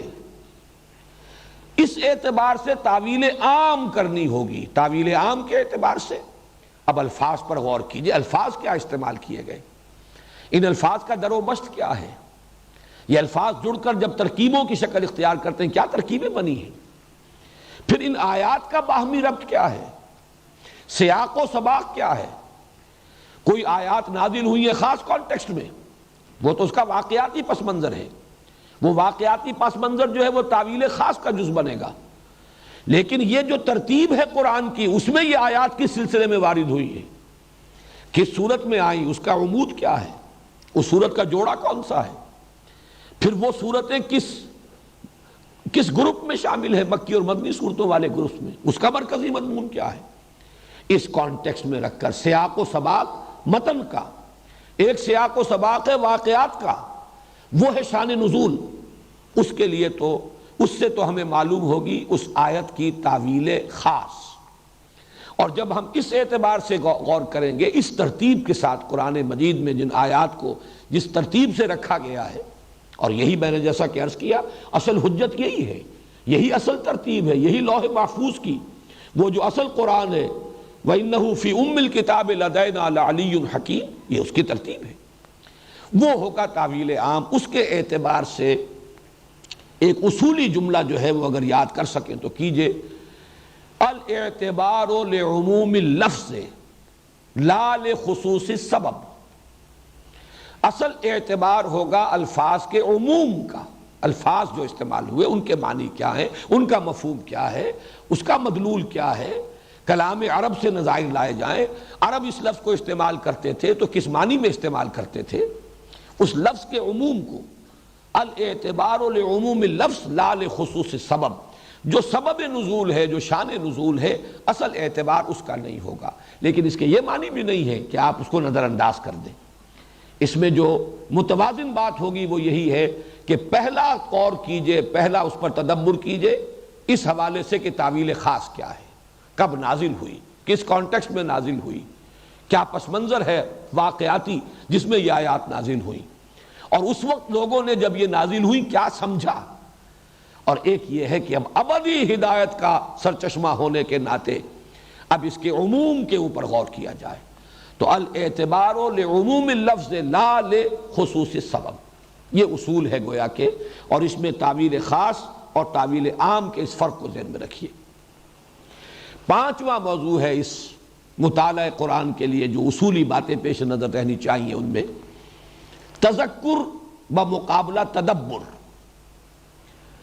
تذکر اور تدبر یہ دونوں لفظ آئے ہیں اس آیت میں جو میں نے شروع میں تلاوت کی تھی، کتاب انزلناہ الیک مبارک لیدبروا آیاتہ ولیتذکر اولو الالباب، ایک آیت میں یہ دو لفظ جمع ہو گئے، علیحدہ علیحدہ تدبر اور تذکر یہ تو بہت مرتبہ آیا، تذکر کا لفظ تو بہت کثرت سے آیا، اس کی میں خاص جو وجہ ہے وہ بیان کر دوں گا، لیکن ان دونوں کا مطلب کیا ہے؟ ایک سطح ہے قرآن حکیم سے ہدایت اخذ کر لینا، نصیحت اخذ کر لینا، جو اصل حاصل ہے وہ لے لینا، جس کو کہ مولانا روم نے کہا ماذ قرآن مغز ہا برداشتے، جو اصل مغز ہے وہ تو ہم نے لے لیا۔ قرآن کا اصل مغز کیا ہے؟ ہدایت، اس کے لیے جو لفظ استعمال کرتا ہے قرآن اس مرحلے پر، ہدایت کا یہ مرحلہ تذکر، اور تذکر بنا ہے لفظ ذکر سے، تذکر کہتے ہیں یاد دہانی۔ اب اس کا تعلق پھر اسی بات سے ہو جائے گا جو میں قرآن کے اسلوب استدلال کے بارے میں عرض کر چکا ہوں، کہ بنیاد یہ ہے کہ قرآن مجید جن اصل حقائق کی طرف رہنمائی کرتا ہے، جو ما بعد طبیعتی حقیقتیں ہیں، جن حقیقتوں کی طرف رہنمائی کرتا ہے وہ فطرت انسانی میں مضمر ہیں، صرف یہ کہ ذہول ہے، نسیان ہے، پردے پڑ گئے۔ جیسے آپ کو کوئی بات کبھی معلوم تھی لیکن بہت عرصہ گزر گیا، اب ادھر دھیان نہیں ہوا، وہ کہیں آپ کے یادداشت کے ذخیرے میں کہیں گہری اتر گئی ہے، اب کبھی یاد نہیں آتی۔ کوئی آپ کا دوست تھا، کسی زمانے میں بڑی گاڑی چلتی تھی، صبح و شام ملاقاتیں تھیں، اب بہت طویل عرصہ ہو گیا، اب کبھی اس کی یاد نہیں آئی۔ یہ نہیں کہ وہ آپ کو یاد نہیں رہا، معلوم نہیں رہا، لیکن یہ کہ ذہن ادھر نہیں ہے، ذہول ہے، نسیان ہے، توجہ ادھر نہیں ہے، کبھی ادھر ذہن منتقل ہی نہیں ہوتا۔ لیکن اچانک کسی روز آپ اپنا ٹرنک کھولتے ہیں تو اس میں سے کوئی رومال، کوئی قلم جو کبھی اس نے دیا ہو آپ کو، وہ اگر برآمد ہو گیا، فوراً آپ کو اپنا دوست یاد آ جائے گا۔ یہ فینومینن ہے تذکر۔ تذکر جو ہے وہ تعلم نہیں ہے، تعلم کہیں گے کوئی علم حاصل کرنا، نئی بات جاننا۔ تذکر ہے پہلے سے حاصل شدہ علم جس پر کوئی ذہول اور نسیان کے پردے پڑ گئے تھے، ان پردوں کو ہٹا کر اس کو اندر سے برآمد کر لینا۔ یہ فطرت انسانی کے اندر جو حقائق مضمر ہیں، اللہ کی معرفت، اللہ کی محبت، یہ فطرت میں موجود ہے۔ پردے پڑ گئے، دنیا کی محبت غالب آ گئی ہے، دنیا کی دلچسپیوں نے، وہ جو فیض کا شعر ہے، دنیا نے تیری یاد سے بیگانہ کر دیا، یہاں کی دلچسپیاں کہہ لیں، یہاں کے مسائل کہہ لیں، یہاں کی مشکلات کہہ لیں، یہاں کی مصروفیات کہہ لیں، مشاغل کہہ لیں، اس کی وجہ سے ذہول ہے، پردہ پڑ گیا۔ اب تذکر یہ ہے کہ وہ ذرا پردہ ہٹا دیا جائے، تازہ ہو جائے۔ وہ جو حفیظ کا مصرع ہے، آؤ سجدے میں گرے لوح جبیں تازہ کریں، اس اپنی یادداشت کو رینیو کرنا، اپنی فطرت میں مضمر حقائق کو پھر اجاگر کر لینا، یہ تذکر ہے۔ اور قرآن کا اصل ہدف یہی ہے، اور اس اعتبار سے قرآن کا دعویٰ ہے۔ سورہ قمر میں 4 مرتبہ یہ آیت آئی ہے، وَلَقَدْ يَسَّرْنَا الْقُرْآنَ لِلذِّكْرِ فَهَلْ مِن مُدَّكِرٍ۔ اس تذکر کے لیے ہم نے قرآن کو بہت آسان بنایا ہے، کوئی بہت گہرائی میں غوطہ غنی کرنے کی ضرورت نہیں ہے، غوطہ زنی کی، کوئی بہت اس میں آدمی کی مشقت اور محنت مطلوب نہیں ہے۔ طلب حقیقت ہو انسان کے اندر اور قرآن سے ایک براہ راست کمیونیکیشن ہو جائے، وہ تذکر حاصل ہو جائے۔ بس اس کی شرط صرف ایک ہے، اور وہ یہ ہے کہ اتنی عربی انسان کو ضرور آتی ہو کہ قرآن سے وہ ہم کلام ہو جائے۔ اگر آپ ترجمہ دیکھیں گے وہ کچھ معلومات حاصل ہوں گی، تذکر نہیں ہوگا۔ آپ تفسیریں پڑھیں گے، وہ جو اقبال نے کہا ہے، گرا کشا ہے نہ راضی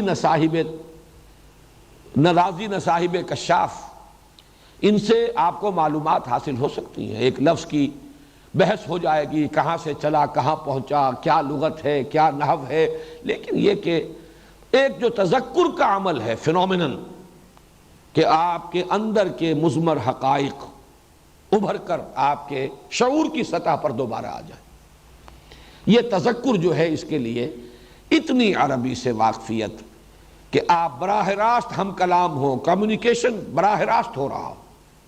اس کے لیے یہ نہ ہو کہ ابھی آپ نے متن کو پڑھا، پھر اب آپ نے دیکھا حاشیے میں کیا لکھا ہے، ترجمہ کیا لکھا ہے، اب اگلی آیت کی طرف گئے، تسلسل ٹوٹ گیا، کلام کی تاثیر جو ہے وہ ختم ہو گئی۔ ویسے بھی یہ واقعہ ہے کہ ترجمے سے جو عبارت اور کلام کی اصل تاثیر ہے وہ باقی نہیں رہتی۔ شیکسپیئر کی کوئی بہت عمدہ عبارت انگریزی میں آپ پڑھیں اور جھوم جائیں، اس کا ترجمہ کیجئے، اس میں وہ اثر ہوگا ہی نہیں۔ غالب کا شعر ہو، میر کا شعر ہو، ترجمہ کیجئے انگریزی زبان میں، تو اس پر آپ وجد میں نہیں آئیں گے، جھومیں گے نہیں۔ بس یہ ہے کہ ترجمہ ہو گیا۔ اس اعتبار سے عربی زبان کا اتنا علم، یہ تذکر کے لیے واحد شرط ہے، بلکہ واحد نہیں 2 کہنا چاہیے۔ حسن نیت، طلب ہدایت ہو، کوئی تعصب کی پٹی بندھی ہوئی نہ ہو۔ نمبر 2، عربی زبان کا اتنا علم کہ آپ براہ راست اس کے ساتھ ہم کلام ہو رہے ہو۔ 2 شرطیں پوری ہو جائیں، تذکر ہو جائے گا۔ وَلَقَدْ يَسَّرْنَا الْقُرْآنَ لِلذِّكْرِ فَهَلْ مِن مُدَّكِرٍ۔ اسی لیے قرآن مجید دیکھیے، لفظ آیت میں نے بیان کیا تھا، یہ مضامین کچھ دہرا کر آ رہے ہیں ہماری اس گفتگو میں، لیکن مختلف عنوانات کے تحت میں نے ان کو مرتب کیا ہے تاکہ سہولت کے ساتھ اور ایک ترتیب کے ساتھ ذہن میں رہ سکے۔ لفظ آیت کا مفہوم یہی، آیت کسے کہتے ہیں؟ نشانی، آیات آفاقی، آیات انفسی، آیات قرآنی۔ آیت کا مطلب یہ نشانی، نشانی اسے کہتے ہیں جس کو دیکھ کر ذہن کسی اور شے کی طرف منتقل ہو جائے۔ آپ نے قلم دیکھا، رومال دیکھا، ذہن منتقل ہو گیا اپنے دوست کی طرف جس سے ملے ہوئے بہت عرصہ ہو گیا، کبھی خیال بھی نہیں آیا، لیکن دیکھا تھا قلم، دیکھا تھا رومال، ذہن منتقل ہوا دوست کی طرف۔ از کجا می آئے دی آواز دوست، وہ ہمارا ایک دوست ہے، ازلی دوست، اللہ ہمارا خالق، ہمارا باری، ہمارا رب۔ اس کے وہ دوستی جو ہے اس پر کچھ پردے پڑ گئے، ذہول طاری ہو گیا۔ قرآن آتا ہے اس دوست کی یاد دلانے کے لیے۔ از کجا می آئے آواز دوست، یہ ہے در حقیقت تذکر۔ البتہ تدبر گہرائی میں غوطہ زنی، قرآن میں ہو غوطہ زن اے مرد مسلمان۔ تدبر کے اعتبار سے قرآن حکیم مشکل ترین کتاب ہے۔ اس کی وجہ کیا ہے؟ اس کا منبع اور سرچشمہ علم الہی ہے، اور علم الہی لا متناہی، اور جیسا کہ میں نے عرض کیا کلام میں متکلم کی ساری صفات موجود ہوتی ہیں، لہذا یہ کلام لا متناہی ہے، غیر متناہی۔ اس کو کوئی نہ شخص عبور کر سکتا ہے، نہ اس کی گہرائی میں اس کی تہ تک پہنچ سکتا ہے، ناممکن۔ پوری زندگیاں کھپا لیں، وہ چاہے صاحب کشاف ہوں اور چاہے وہ صاحب تفسیر کبیر ہوں، کسے باشد، اس کا احاطہ کرنا ممکن نہیں۔ اسی لیے میں نے بعض مواقع پر عرض کیا ہے، بعض لوگ استعمال کر دیتے ہیں غیر محتاط انداز میں لفظ، انہیں قرآن پر بڑا عبور حاصل ہے، بڑا توہین آمیز کلمہ ہے قرآن کے لیے۔ یہ عبور کہتے ہیں ایک کنارے سے دوسرے کنارے تک پہنچ جانا، قرآن کا کنارہ ہے ہی نہیں۔ کسی انسان کے لیے ممکن نہیں ہے کہ قرآن پر عبور حاصل کر سکے، ناممکنات، محالات عقلیہ۔ اسی طرح اس کی گہرائی تک پہنچ جانا ناممکن۔ البتہ میں نے ایک تمثیل بارہا بیان کی ہے، اب بھی میں سامنے رکھ رہا ہوں، اور پچھلے یہ جو گلف وار ہوئی ہے اس میں یہ فنومینن بہت زیادہ اخبارات میں آیا ہے۔ کہیں ٹینکر جو ہے تیل لے کر جا رہا ہے، وہ کہیں ٹوٹ پھوٹ گیا، تیل جو ہے اب وہ اگر لیک کر رہا ہے وہ سطح سمندر پر رہتا ہے، نیچے نہیں جاتا۔ اب سطح سمندر پر جہاں وہ تیل کی تہ ہے، اوپر تیل ہے، نیچے پانی ہے، اور وہ 5 میل ہے، 6 میل ہے، 7 میل ہے، کتنا گہرا ہے سمندر۔ اسی کو سمجھیے قرآن حکیم کی اصل ہدایت، اصل ذکر، اصل تذکر تو اس کی سطح پر موجود ہے۔ وَلَقَدْ يَسَّرْنَا الْقُرْآنَ لِلذِّكْرِ فَهَلْ مِن مُدَّكِرٍ۔ اس کے لیے فلسفی ہونا ضروری نہیں، اس کے لیے سائنسدان ہونا ضروری نہیں، اس کے لیے عربی ادب کا بڑا ماہر ہونا ضروری نہیں، کلام جاہلی اور شعر جاہلی کا عالم ہونا ضروری نہیں، قطعاً ضروری نہیں۔ صرف 2 چیزیں، حسن نیت، طلب ہدایت ہو، اور نمبر 2 براہ راست ہم کلامی کا شرف، اس کی صلاحیت، یہ ہے تذکر ہو جائے گا۔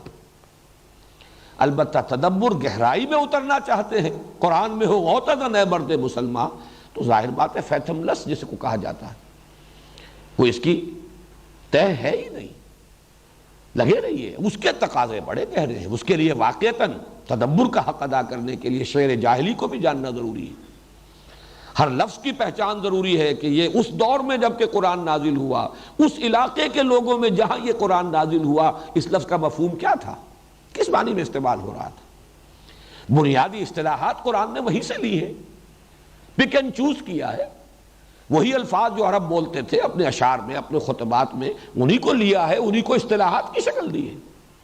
صوم کس معنی میں تھا، شعراء نے کہیں استعمال کیا ہے یا نہیں کیا ہے، کس معنی میں کیا ہے، صلاۃ کا مفہوم کیا تھا، کس معنی میں وہ لفظ بولتے تھے، زکوٰۃ کا اصل مفہوم کیا ہے، لغوی اصل کیا ہے، تو اس زبان کو پہچاننا اور اس کے اندر مہارت کا ہونا یہ ضروری ہے۔ پھر احادیث نبویہ، پھر یہ کہ علم بیان، منطق، ان سب کو انسان جانے گا تو قرآن مجید سے، جس کو بطریق تدبر کہا جائے، پھر وہ اس کا حق ادا کر سکے گا۔ اور اس میں اس حد تک تو ہمارے اس دور میں چونکہ مولانا امین احسن اصلاحی صاحب نے اپنی تفسیر کا نام ہی رکھا ہے تفسیر تدبر قرآن، اور تدبر قرآن کے وہ بہت بڑے داعی ہیں، اس کے لیے بہت کچھ انہوں نے اپنی زندگی میں بھی محنت کی ہے، اور بہرحال ان کے بعض شاگرد حضرات بھی ہیں کہ جو اس سلسلے میں انہوں نے محنتیں کی ہے، وقت لگایا ہے، تو اس کے ان تقاضوں کو تو ان حضرات نے بیان کیا ہے۔ لیکن اس تدبر قرآن کا ایک اور تقاضا بھی ہے جو بدقسمتی سے ان کے سامنے بھی نہیں آیا، اور وہ تقاضا بھی پورا نہیں ہوگا تو اس دور کے تدبر کا حق ادا نہیں ہوگا۔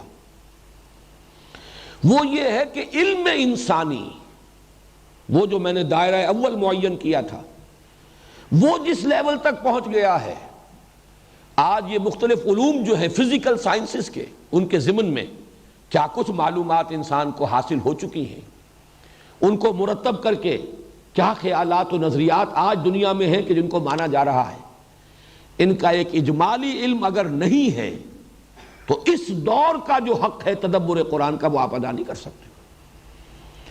میں نے تو اس کو اس طریقے سے بھی تعبیر کیا بعض مواقع پر کہ قرآن حکیم وہ کتاب ہے کہ جو ہر دور کے افق پر خورشید تازہ کے مانند طلوع ہوگی۔ آج سے 100 برس پہلے کا قرآن اور آج کا قرآن فرق ہوگا، کس معنی میں؟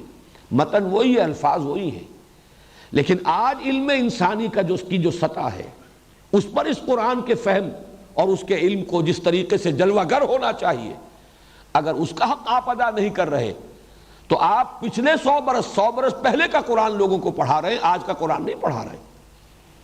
جیسے اللہ کی کیفیت، اللہ کی شان ہے کل یوم ہوا فی شان، اسی طرح قرآن حکیم ہے کہ کم سے کم اس اعتبار سے جو اس کا علم ہے، اس کا فہم ہے، اس کا تدبر ہے۔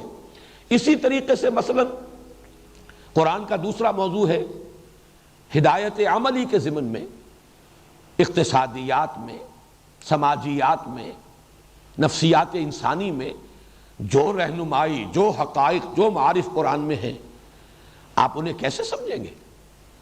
قرآن کی اقتصادی تعلیمات کی اصل قدر و قیمت، ان کی اصل ایویلیویشن کیسے ممکن ہے جبکہ انسان جانتا نہ ہو کہ آج کے اقتصادی مسائل کیا ہیں، آج کی اقتصادیات کے اصول و مبادی کیا ہیں، یہ جو کرنسی چلتی ہے اس کی اصل حقیقت کیا ہے، پیپر کرنسی، اس کی حقیقت کیا ہے، آج جو بینکنگ کا نظام ہے وہ ہے کیا، اس کی اصل کیا ہے، اس کی بنیاد کیا ہے، کس طرح جکڑا ہوا ہے کچھ لوگوں نے پوری اس نوع انسانی کو اس وقت اس شکنجے کے اندر۔ اس حقیقت کو نہیں سمجھیں گے تو ظاہر بات ہے کہ آج کے دور میں جو قرآن حکیم کی اقتصادی تعلیمات ہیں ان کو واضح کرنے، ان کی تبیین، ان کی توضیح کا حق ادا نہیں ہو سکتا۔ اس اعتبار سے تدبر قرآن واقعہ یہ کہ وہ تو اب تو کسی ایک انسان کے بس کا روگ ہی نہیں رہا، وہ تو کوئی جماعت، بہت بڑی جماعت۔ اسی لیے میرا جو یہ کتاب چاہے مسلمانوں پر قرآن مجید کے حقوق، اس کا جو چیپٹر ہے تذکر اور تدبر کے فرق پر، اس میں نے تصور پیش کیا ہے ایسی یونیورسٹیز قائم ہو جن کا ایک شعبہ تو مرکزی ہو، جو شخص بھی اس یونیورسٹی کا طالب علم ہو وہ عربی زبان پڑھے، قرآن پڑھے۔ باقی یہ ہے کہ کوئی نفسیات کا شعبہ ہے اور کوئی اقتصادیات کا شعبہ ہے، کوئی فزکس کا شعبہ ہے، کوئی کیمسٹری کا ہے، کوئی ایسٹرونومی کا ہے، جو بھی شعبے ہوں وہ پڑھیں، تب معلوم ہوگا کہ اس شعبے میں آج انسان کہاں کھڑا ہے اور قرآن کیا کہہ رہا ہے، فلاں شعبے میں آج مسائل کیا ہیں جن سے نوع انسانی دو چار ہے، اس کے ضمن میں قرآن کی ہدایت کیا ہے۔ تو یہ تو مختلف ڈپارٹمنٹس، مختلف شعبے، یہ کہیں جا کر مل جل کر اس ضرورت کو پورا کر سکتے ہیں کہ جو آج کے انسان کی ضرورت ہے تدبر کے اعتبار سے۔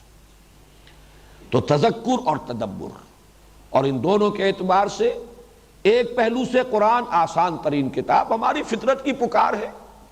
میں نے یہ جانا کہ گویا یہی میرے دل میں تھا، کوئی حجاب ہے ہی نہیں۔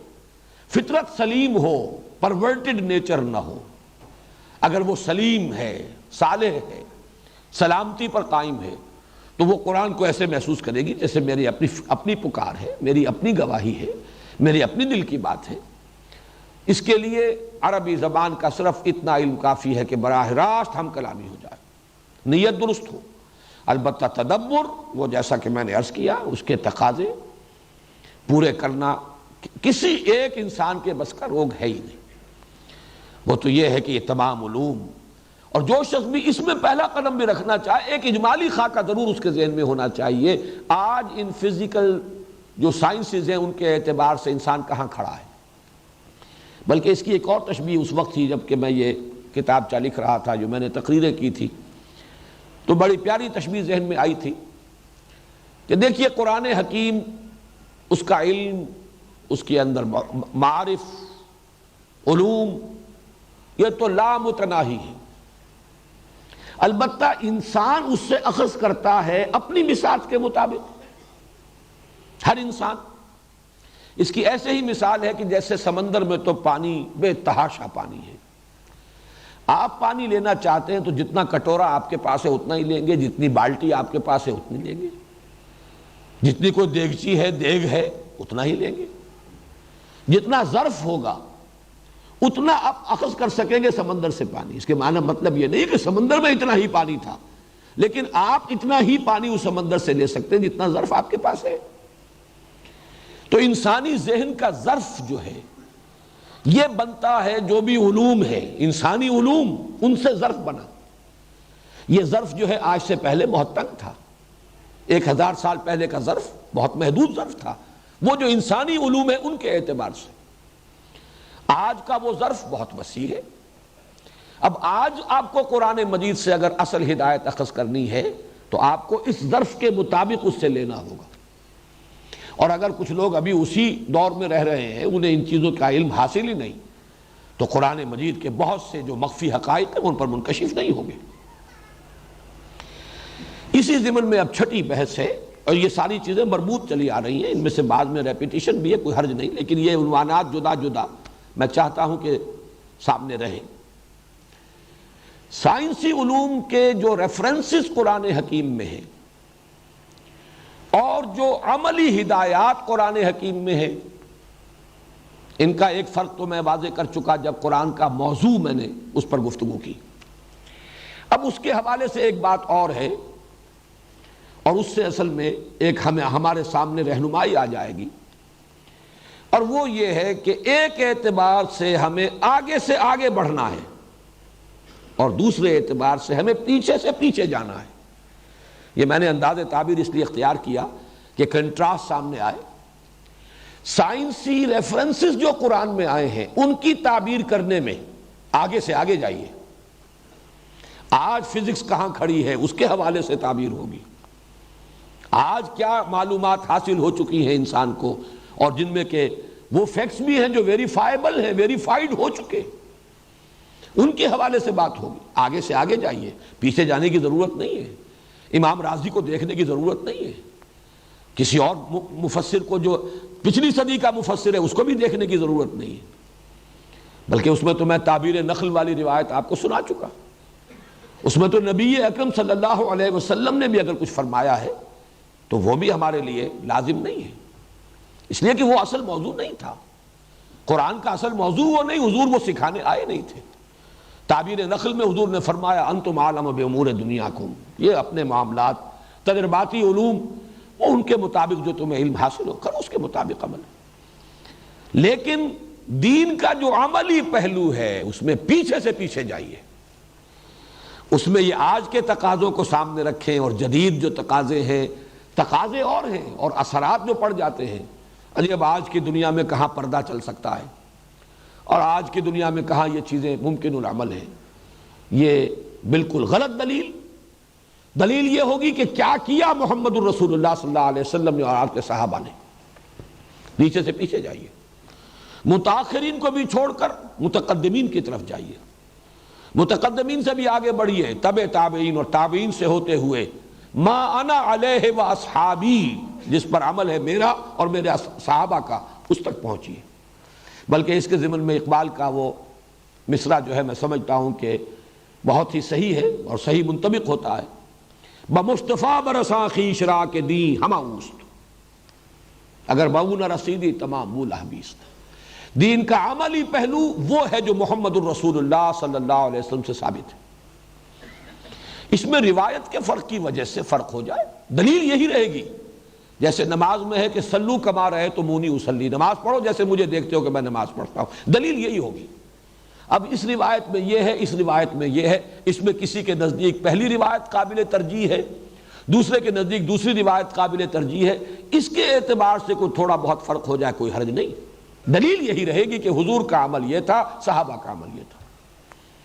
اور ما انا علیہ اصحابی کے ساتھ ہی یہ بھی نوٹ کر لیجئے، علیکم بسنتی و سنت الخلفاء الراشدین المہدیین، خلفاء راشدین کا تعامل، ان کا اجماع، ان کے دور میں جو اجماع ہو گیا ہے اور اسی سے متصل ہے وہ چیزیں جن پر امت کا اجماع رہا ہے پوری 1400 برس کی تاریخ میں۔ اب حالات کا تقاضا ہے، دنیا جو ہے وہ اسلامی صداؤں کو وحشت اور بربریت کا تانا دے کر جو ہے وہ ہم پر اثر انداز ہونا چاہتی ہے، وہ ہمیں فنڈامنٹلزم کی گالی دے کر چاہتی ہے کہ ہمارے اندر معذرت خواہانہ انداز پیدا کر دے، اپولوجیٹک انداز پیدا کر دے۔ اس سے بالکل متاثر ہوئے بغیر دین وہ ہے بمصطفیٰ برساں خویش را کے دی ہما اوست، اگر بہو نہ رسیدی تمام بولا پیست۔ تو یہ دو چیزیں جو ہیں بدقسمتی سے ہمارے ہاں جو عام ہمارے علماء ہیں، صرف عربی علوم پڑھے ہیں، عربی مدارس سے پڑھے ہیں، وہ یہ آگے بڑھنے کی صلاحیت سے آ رہی ہے کہ وہ سائنس انہوں نے پڑھی نہیں، وہ علوم ان کے علم میں نہیں، انہیں پتہ نہیں آئنسٹائن کس بلا کا نام ہے، کتنی بڑی تبدیلی جو ہے طبیعیات کے اندر اس شخص کے ذریعے سے آ گئی ہے، کہاں نیوٹونین ایرا کیا تھا اور یہ آئنسٹائن کا دور کیا ہے، کیا پتہ انہیں؟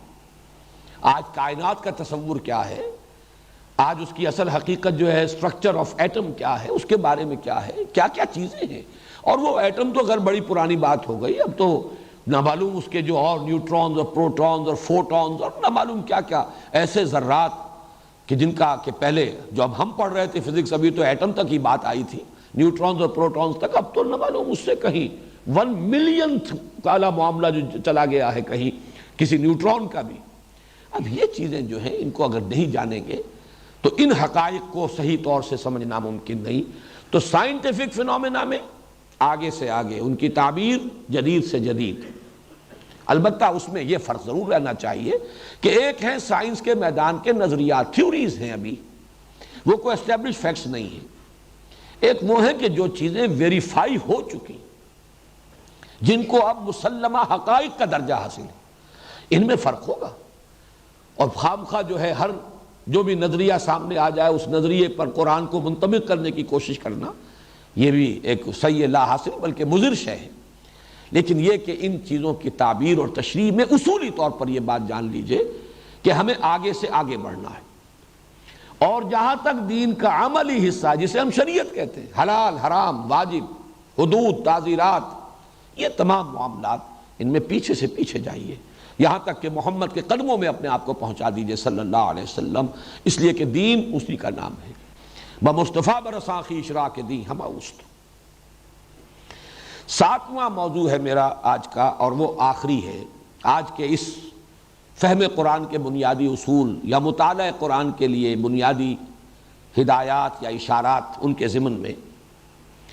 اور یہ بات وہ ہے کہ جو بڑی خوبصورتی سے کہی ہے مولانا مودودی نے تفہیم القرآن کے مقدمے میں، نہایت قیمتی بات ہے۔ قرآن پر غور و فکر، قرآن پر سوچ و بچار، قرآن کا فہم، اس کا ایک گوشہ بلکہ بہت اہم گوشہ وہ ہے جو اس کے بغیر نہیں کھل سکتا انسان پر، کہ دعوت اور انقلابی حرکت، انقلابی جد و جہد، دعوت اور حرکت جو سیرت النبی میں نظر آتا ہے، اگر اس میں انسان خود کسی درجے میں شریک نہ ہو، خود اسی میں لگا ہوا نہ ہو، تو قرآن مجید کا یہ پہلو نگاہوں کے سامنے کبھی نہیں آئے۔ بڑی پیاری بات کہی ہے مولانا مرحوم نے کہ قرآن ایک ایسی کتاب نہیں ہے جو کسی ڈرائنگ روم میں بیٹھ کر بڑی عمدہ آپ کی سٹڈی ہے اور بہت اچھا مرصع آپ کا کتب خانہ ہے اور لائیو، اور اس میں ہر طرح کی ڈکشنریز ہیں اور تفسیریں ہیں، اب آپ بیٹھے اپنے آرام کرسی پر اور غور و فکر کر رہے ہیں۔ تو قرآن مجید کی بہت سی حقیقتیں بلکہ بڑی اہم حقیقتیں ان ذرائع سے منکشف نہیں ہو سکتی، اس لیے کہ قرآن ایک مینول آف ریولیوشن ہے، ایک عظیم انقلاب اس نے برپا کیا۔ اس قرآن نے وہ انقلاب برپا کیا ایک انسانی جد و جہد کے ذریعے سے۔ یہ دونوں حصے ہیں اس کے، محمد الرسول اللہ صلی اللہ علیہ وسلم والذین معہ، محمد الرسول اللہ والذین معہ، یہ ایک جماعت، یہ ایک حزب اللہ تھے، یہ ایک پارٹی تھے، انہوں نے دعوت اور پھر انقلاب کے تمام مراحل کو طے کیا ہے، ہر مرحلے پر اس کی مناسبت سے ہدایات نازل ہوئی ہیں۔ اب یہ مرحلہ ہے، یہ حکم دیا جا رہا ہے ایک وہ بھی مرحلہ تھا جبکہ حکم یہ تھا کہ مار کھاؤ ہاتھ مت اٹھاؤ، ایک مرحلہ وہ بھی آیا کہ اب آگے بڑھو اور جواب دو، قتل کرو انہیں، قاتلوہم حتی لا تکون فتنۃ ویکون الدین کلہ للہ۔ دونوں میں کنٹراسٹ ہے، فرق ہے، ایک مرحلے کی بات ہے، ایک دوسرے مرحلے کی بات ہے۔ کفوا ایدیکم، اپنے ہاتھ رو کے رکھو، ایک مرحلہ وہ تھا۔ ایک مرحلہ وہ ہے جو تم سے جنگ کرتے ہیں تم ان سے جنگ کرو، اخرجوہم من حیث اخرجوکم، نکالو انہیں وہاں سے جہاں سے انہوں نے تمہیں نکالا۔ اب یہ دونوں کے اندر فرق ہے، لیکن یہ کہ یہ دونوں اس جد و جہد کے مختلف مراحل سے متعلق ہیں۔ پھر ایک داعی جب دعوت دیتا ہے، جو مسائل اسے درپیش ہوتے ہیں، ان کو ایک ایسا شخص جس نے اس کوچے میں قدم ہی نہیں رکھا، اسے کیا پتا، اسے احساس کیا ہوگا؟ یہ کیوں کہا جا رہا ہے محمد رسول اللہ سے صلی اللہ علیہ وسلم، نون والقلم وما یسطرون ما انت بنعمت ربک بمجنون وان لک لاجرا غیر ممنون۔ اے نبی آپ ملول نہ ہو، غمگین نہ ہو، آپ ان کے کہنے سے کہیں کو مجنون تو نہیں ہو جائیں گے، معاذ اللہ۔ کیا کیفیات تھی؟ یہ تو جب کسی کو کہا جاتا ہے تب اسے پتا چلتا ہے کہ کیا کیفیت تھی اس وقت قلب محمدی کی صلی اللہ علیہ وسلم، جس میں کہ یہ آیات نازل ہوئی۔ ان آیات کی ریویلیشن جو ہے، میں یہ لفظ عثمانی میں استعمال کر رہا ہوں جس میں اقبال نے استعمال کیا، تیرے ضمیر پہ جب تک نہ ہو نزول کتاب، گرہ کشا ہے نہ رازی نہ صاحب کشاف۔ یہ قرآن ہم پر ریویل ہو ہی نہیں سکتا، یہ اپنے آپ کو ہم پر ریویل نہیں کرے گا جب تک کہ کچھ اسی قسم کے احساسات و کیفیات کے ساتھ ہم خود دو چار نہ ہوں۔ جب تک کہ آپ کے اپنے کیفیات کسی درجے میں اس کے ساتھ مماثلت اور مشابہت نہ رکھیں، آپ کیسے سمجھیں گے یہ کیا کہا جا رہا ہے، کیوں کہا جا رہا ہے، کس کیفیت کے اندر کہا جا رہا ہے۔ اس اعتبار سے چونکہ ہماری جو تعلیم ہوئی، طب کی تعلیم، میڈیکل ایجوکیشن، تو پہلی کتاب جس سے ہمارا تعارف ہوا ہے میڈیکل کالج میں وہ مینول آف ڈسیکشن تھا۔ وہاں سے ہمیشہ میرے ذہن میں رہتا ہے یہ مینول کا لفظ، کہ جب ڈیڈ باڈی، انسانی ہیومن باڈی کی ڈسیکشن ہوتی ہے چیر پھاڑ کر، تو ہدایات ہوتی ہے تفصیلی کہ اب ذرا یہاں شگاف لگاؤ اور ذرا کھال ہٹاؤ تو اب یہ چیز تمہیں نظر آئے گی، اب اس میں ایک اور شگاف دو فلاں جگہ سے تو تمہیں وہ فلاں شے نظر آئے گی، اسے ذرا ہٹاؤ گے اس کے نیچے وہ چیز چھپی ہوئی نظر آئے گی۔ تو مینول آف ڈسیکشن، اس اعتبار سے جان لیجئے کہ قرآن حکیم مینول آف ریولوشن۔ جب تک کوئی شخص انوالو نہیں ہوگا کسی ریولوشنری اسٹرگل میں، قرآن حکیم کے حقائق و معارف کا ایک بہت بڑا خزانہ اس کے لیے بند رہے گا۔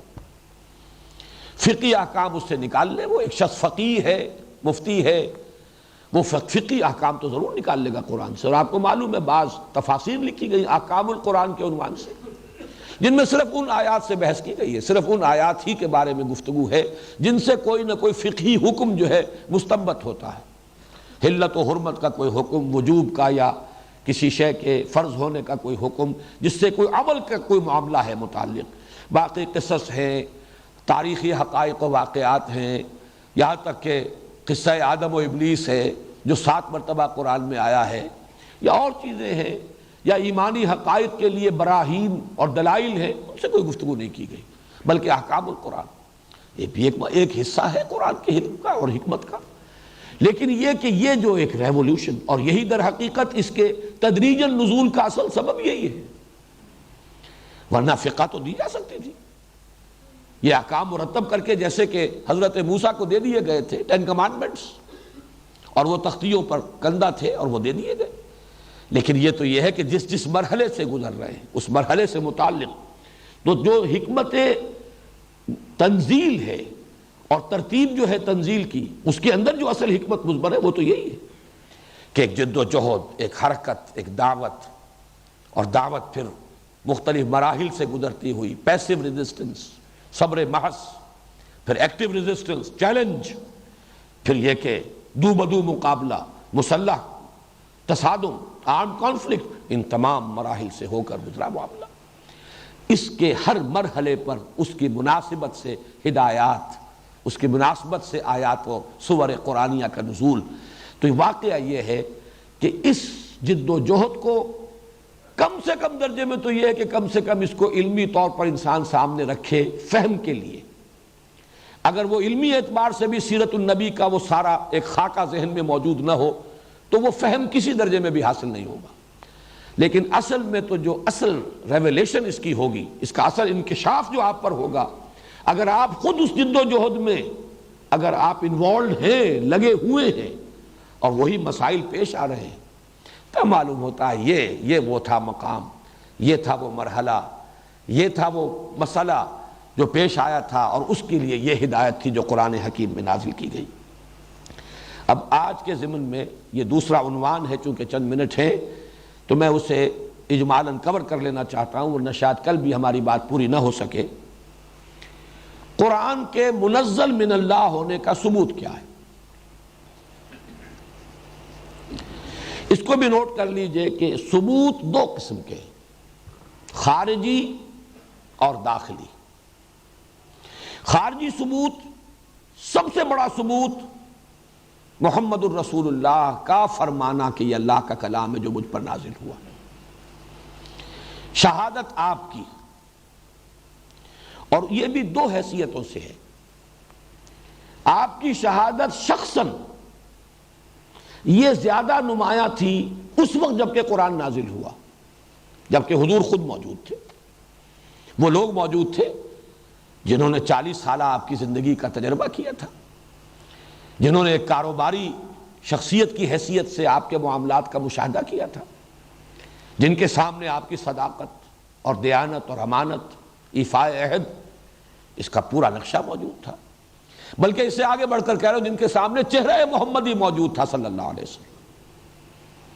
سبحان اللہ ما ھذا بوجہ کذاب، دیکھنے والا فطرت سلیم الفطرت انسان پکار اٹھتا تھا، اللہ پاک ہے، یہ چہرہ کسی جھوٹے کا ہو ہی نہیں سکتا. تو حضور کی شخصیت، حضور کی ذات، یہ گویا کہ سب سے بڑا ثبوت تھا. اور آپ کی شہادت، آپ کی گواہی، یہ قرآن مجھ پر نازل ہوا ہے. اس اعتبار سے نوٹ کر لیجئے، محمد صلی اللہ علیہ وسلم اور قرآن دونوں باہم ایک دوسرے کے شاہد ہیں. قرآن محمد کی رسالت پر گواہی دیتا ہے صلی اللہ علیہ وسلم، یاسین والقرآن الحکیم انک لمن المرسلین. قرآن کی قسم ہے اور قرآن گواہی دے رہا ہے کہ آپ اللہ کے رسول ہیں. اور قرآن کا منزل من اللہ ہونا، اس کا ثبوت ذات محمدی ہے صلی اللہ علیہ وسلم. اور اس کا جیسا کہ میں نے عرض کیا، ایک پہلو تو وہ ہے جو اس وقت جب کہ قرآن نازل ہوا اس وقت سامنے تھا، حضور کی ذات، حضور کی شخصیت، حضور کی سیرت، حضور کا کردار، حضور کا اخلاق، حضور کا وجود، حضور کی شبیہ، حضور کا چہرہ. اور دوسرا پہلو جو دائم ہے اور آج بھی ہے، وہ ہے حضور کا وہ کارنامہ جو تاریخ کی ایک انمٹ شہادت ہے.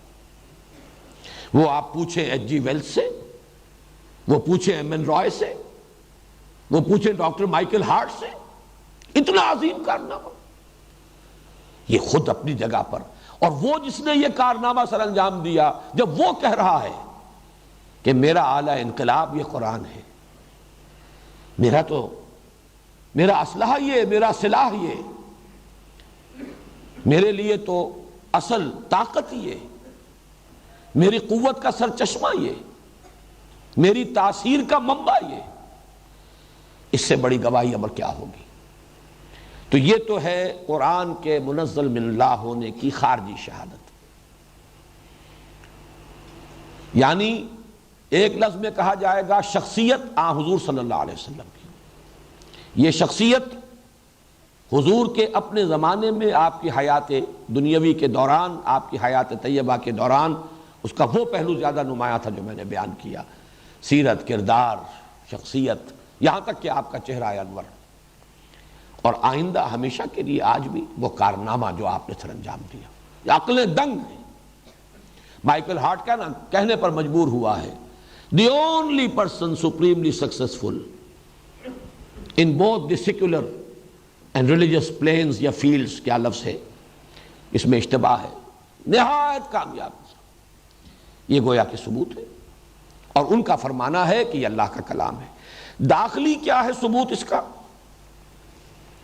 وہ انسان کا اپنا تجربہ باطنی، جس کو اس دور میں بہت ہی عمدگی کے ساتھ پیش کیا ہے علامہ اقبال نے۔ اصل یقین کسی شے کا ہوتا ہے تجربے سے۔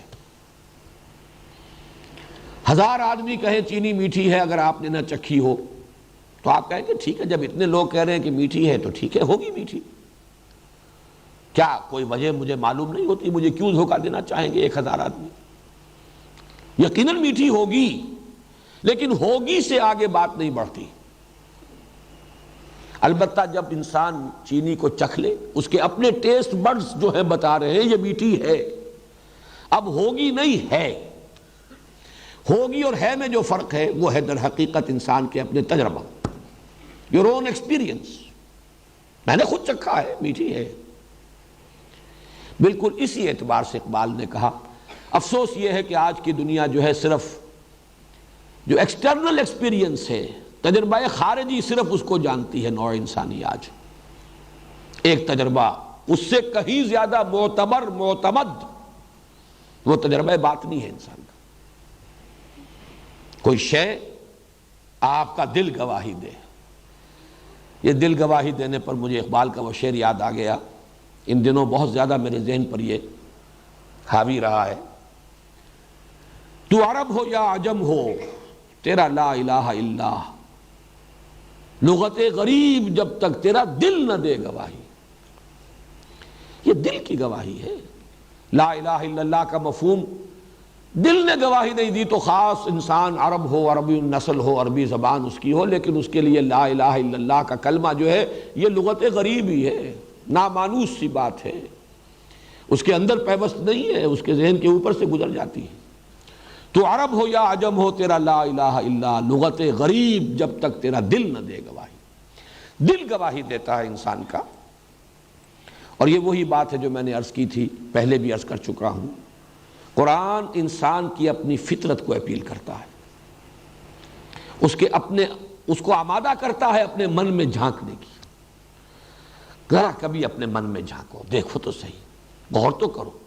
افی اللہ شک فاطر السماوات والارض انکم لتشہدون ان مع اللہ آلہۃ اخری۔ یہ جو انداز ہے جس کے لیے کہ وہ میر کا وہ شعر جو ہے، دیکھنا تقریر کی لذت کے جو اس نے کہا، میں نے یہ جانا کہ گویا یہی میرے دل میں ہے، اس کی بڑی خوبصورت تعبیر کی ہے علامہ ابن قیم نے رحمہ اللہ۔ اصل میں انسان کوئی چیز محسوس کرے پھر اس کی تعبیرات کا مسئلہ آ جاتا ہے۔ کوئی شخص خوبصورتی سے اس کی تعبیر کر سکتا ہے، کوئی اس انداز میں نہیں کر سکتا۔ بڑی پیاری تعبیر ہے ابن قیم کی کہ بہت سے لوگ وہ ہیں جب قرآن کو پڑھتے ہیں تو یوں محسوس کرتے ہیں کہ وہ مصحف سے نہیں پڑھ رہے، بلکہ قرآن ان کے لوح قلب پر لکھا ہوا ہے، وہاں سے پڑھ رہے ہیں۔ اتنی ہارمنی ہے، اتنی ہم آہنگی ہے فطرت انسانی۔ اور ہمارے دور کے ایک بزرگ ہیں، متصوف صوفی بزرگ ہیں، وہ یہ کہا کرتے ہیں اسی بات کی تعبیر کے لیے بڑا سادہ انداز، قرآن اور انسان کی روح یہ گرائی ہے، ایک ہی گاؤں کے رہنے والے ہیں۔ وہی بات جو مولانا روم نے کہی، از کجا می آدی آواز دوست۔ قرآن کو پڑھ کر سن کر روح انسانی محسوس کرتی ہے کہ اس کا منبع اور سرچشمہ بھی وہی ہے جو میرا اپنا منبع اور سرچشمہ ہے، جہاں سے میں آئی ہوں۔ یسألونک عن الروح قل الروح من امر ربی، یہ کلام بھی وہیں سے آیا ہے۔ یہ جو جس کو آپ سمپیتھیٹک وائبریشن کہیں، اس سمپیتھیٹک وائبریشن سے جو یقین پیدا ہوتا ہے، یقیناً اس کلام کا منبع اور سرچشمہ وہی ہے جو خود میرے وجود کا، میری ہستی کا اور میری روح کا منبع اور سرچشمہ ہے۔ یہ ہم آہنگی ہے کہ جو اصل باطنی تجربہ بن جائے تبھی یقین ہوتا ہے کہ یہ کلام واقعتاً اللہ کا ہے تبارک و تعالی۔ بارک اللہ لی و لکم فی القرآن العظیم ونفعنی و ایاکم بالآیات والذکر الحکیم۔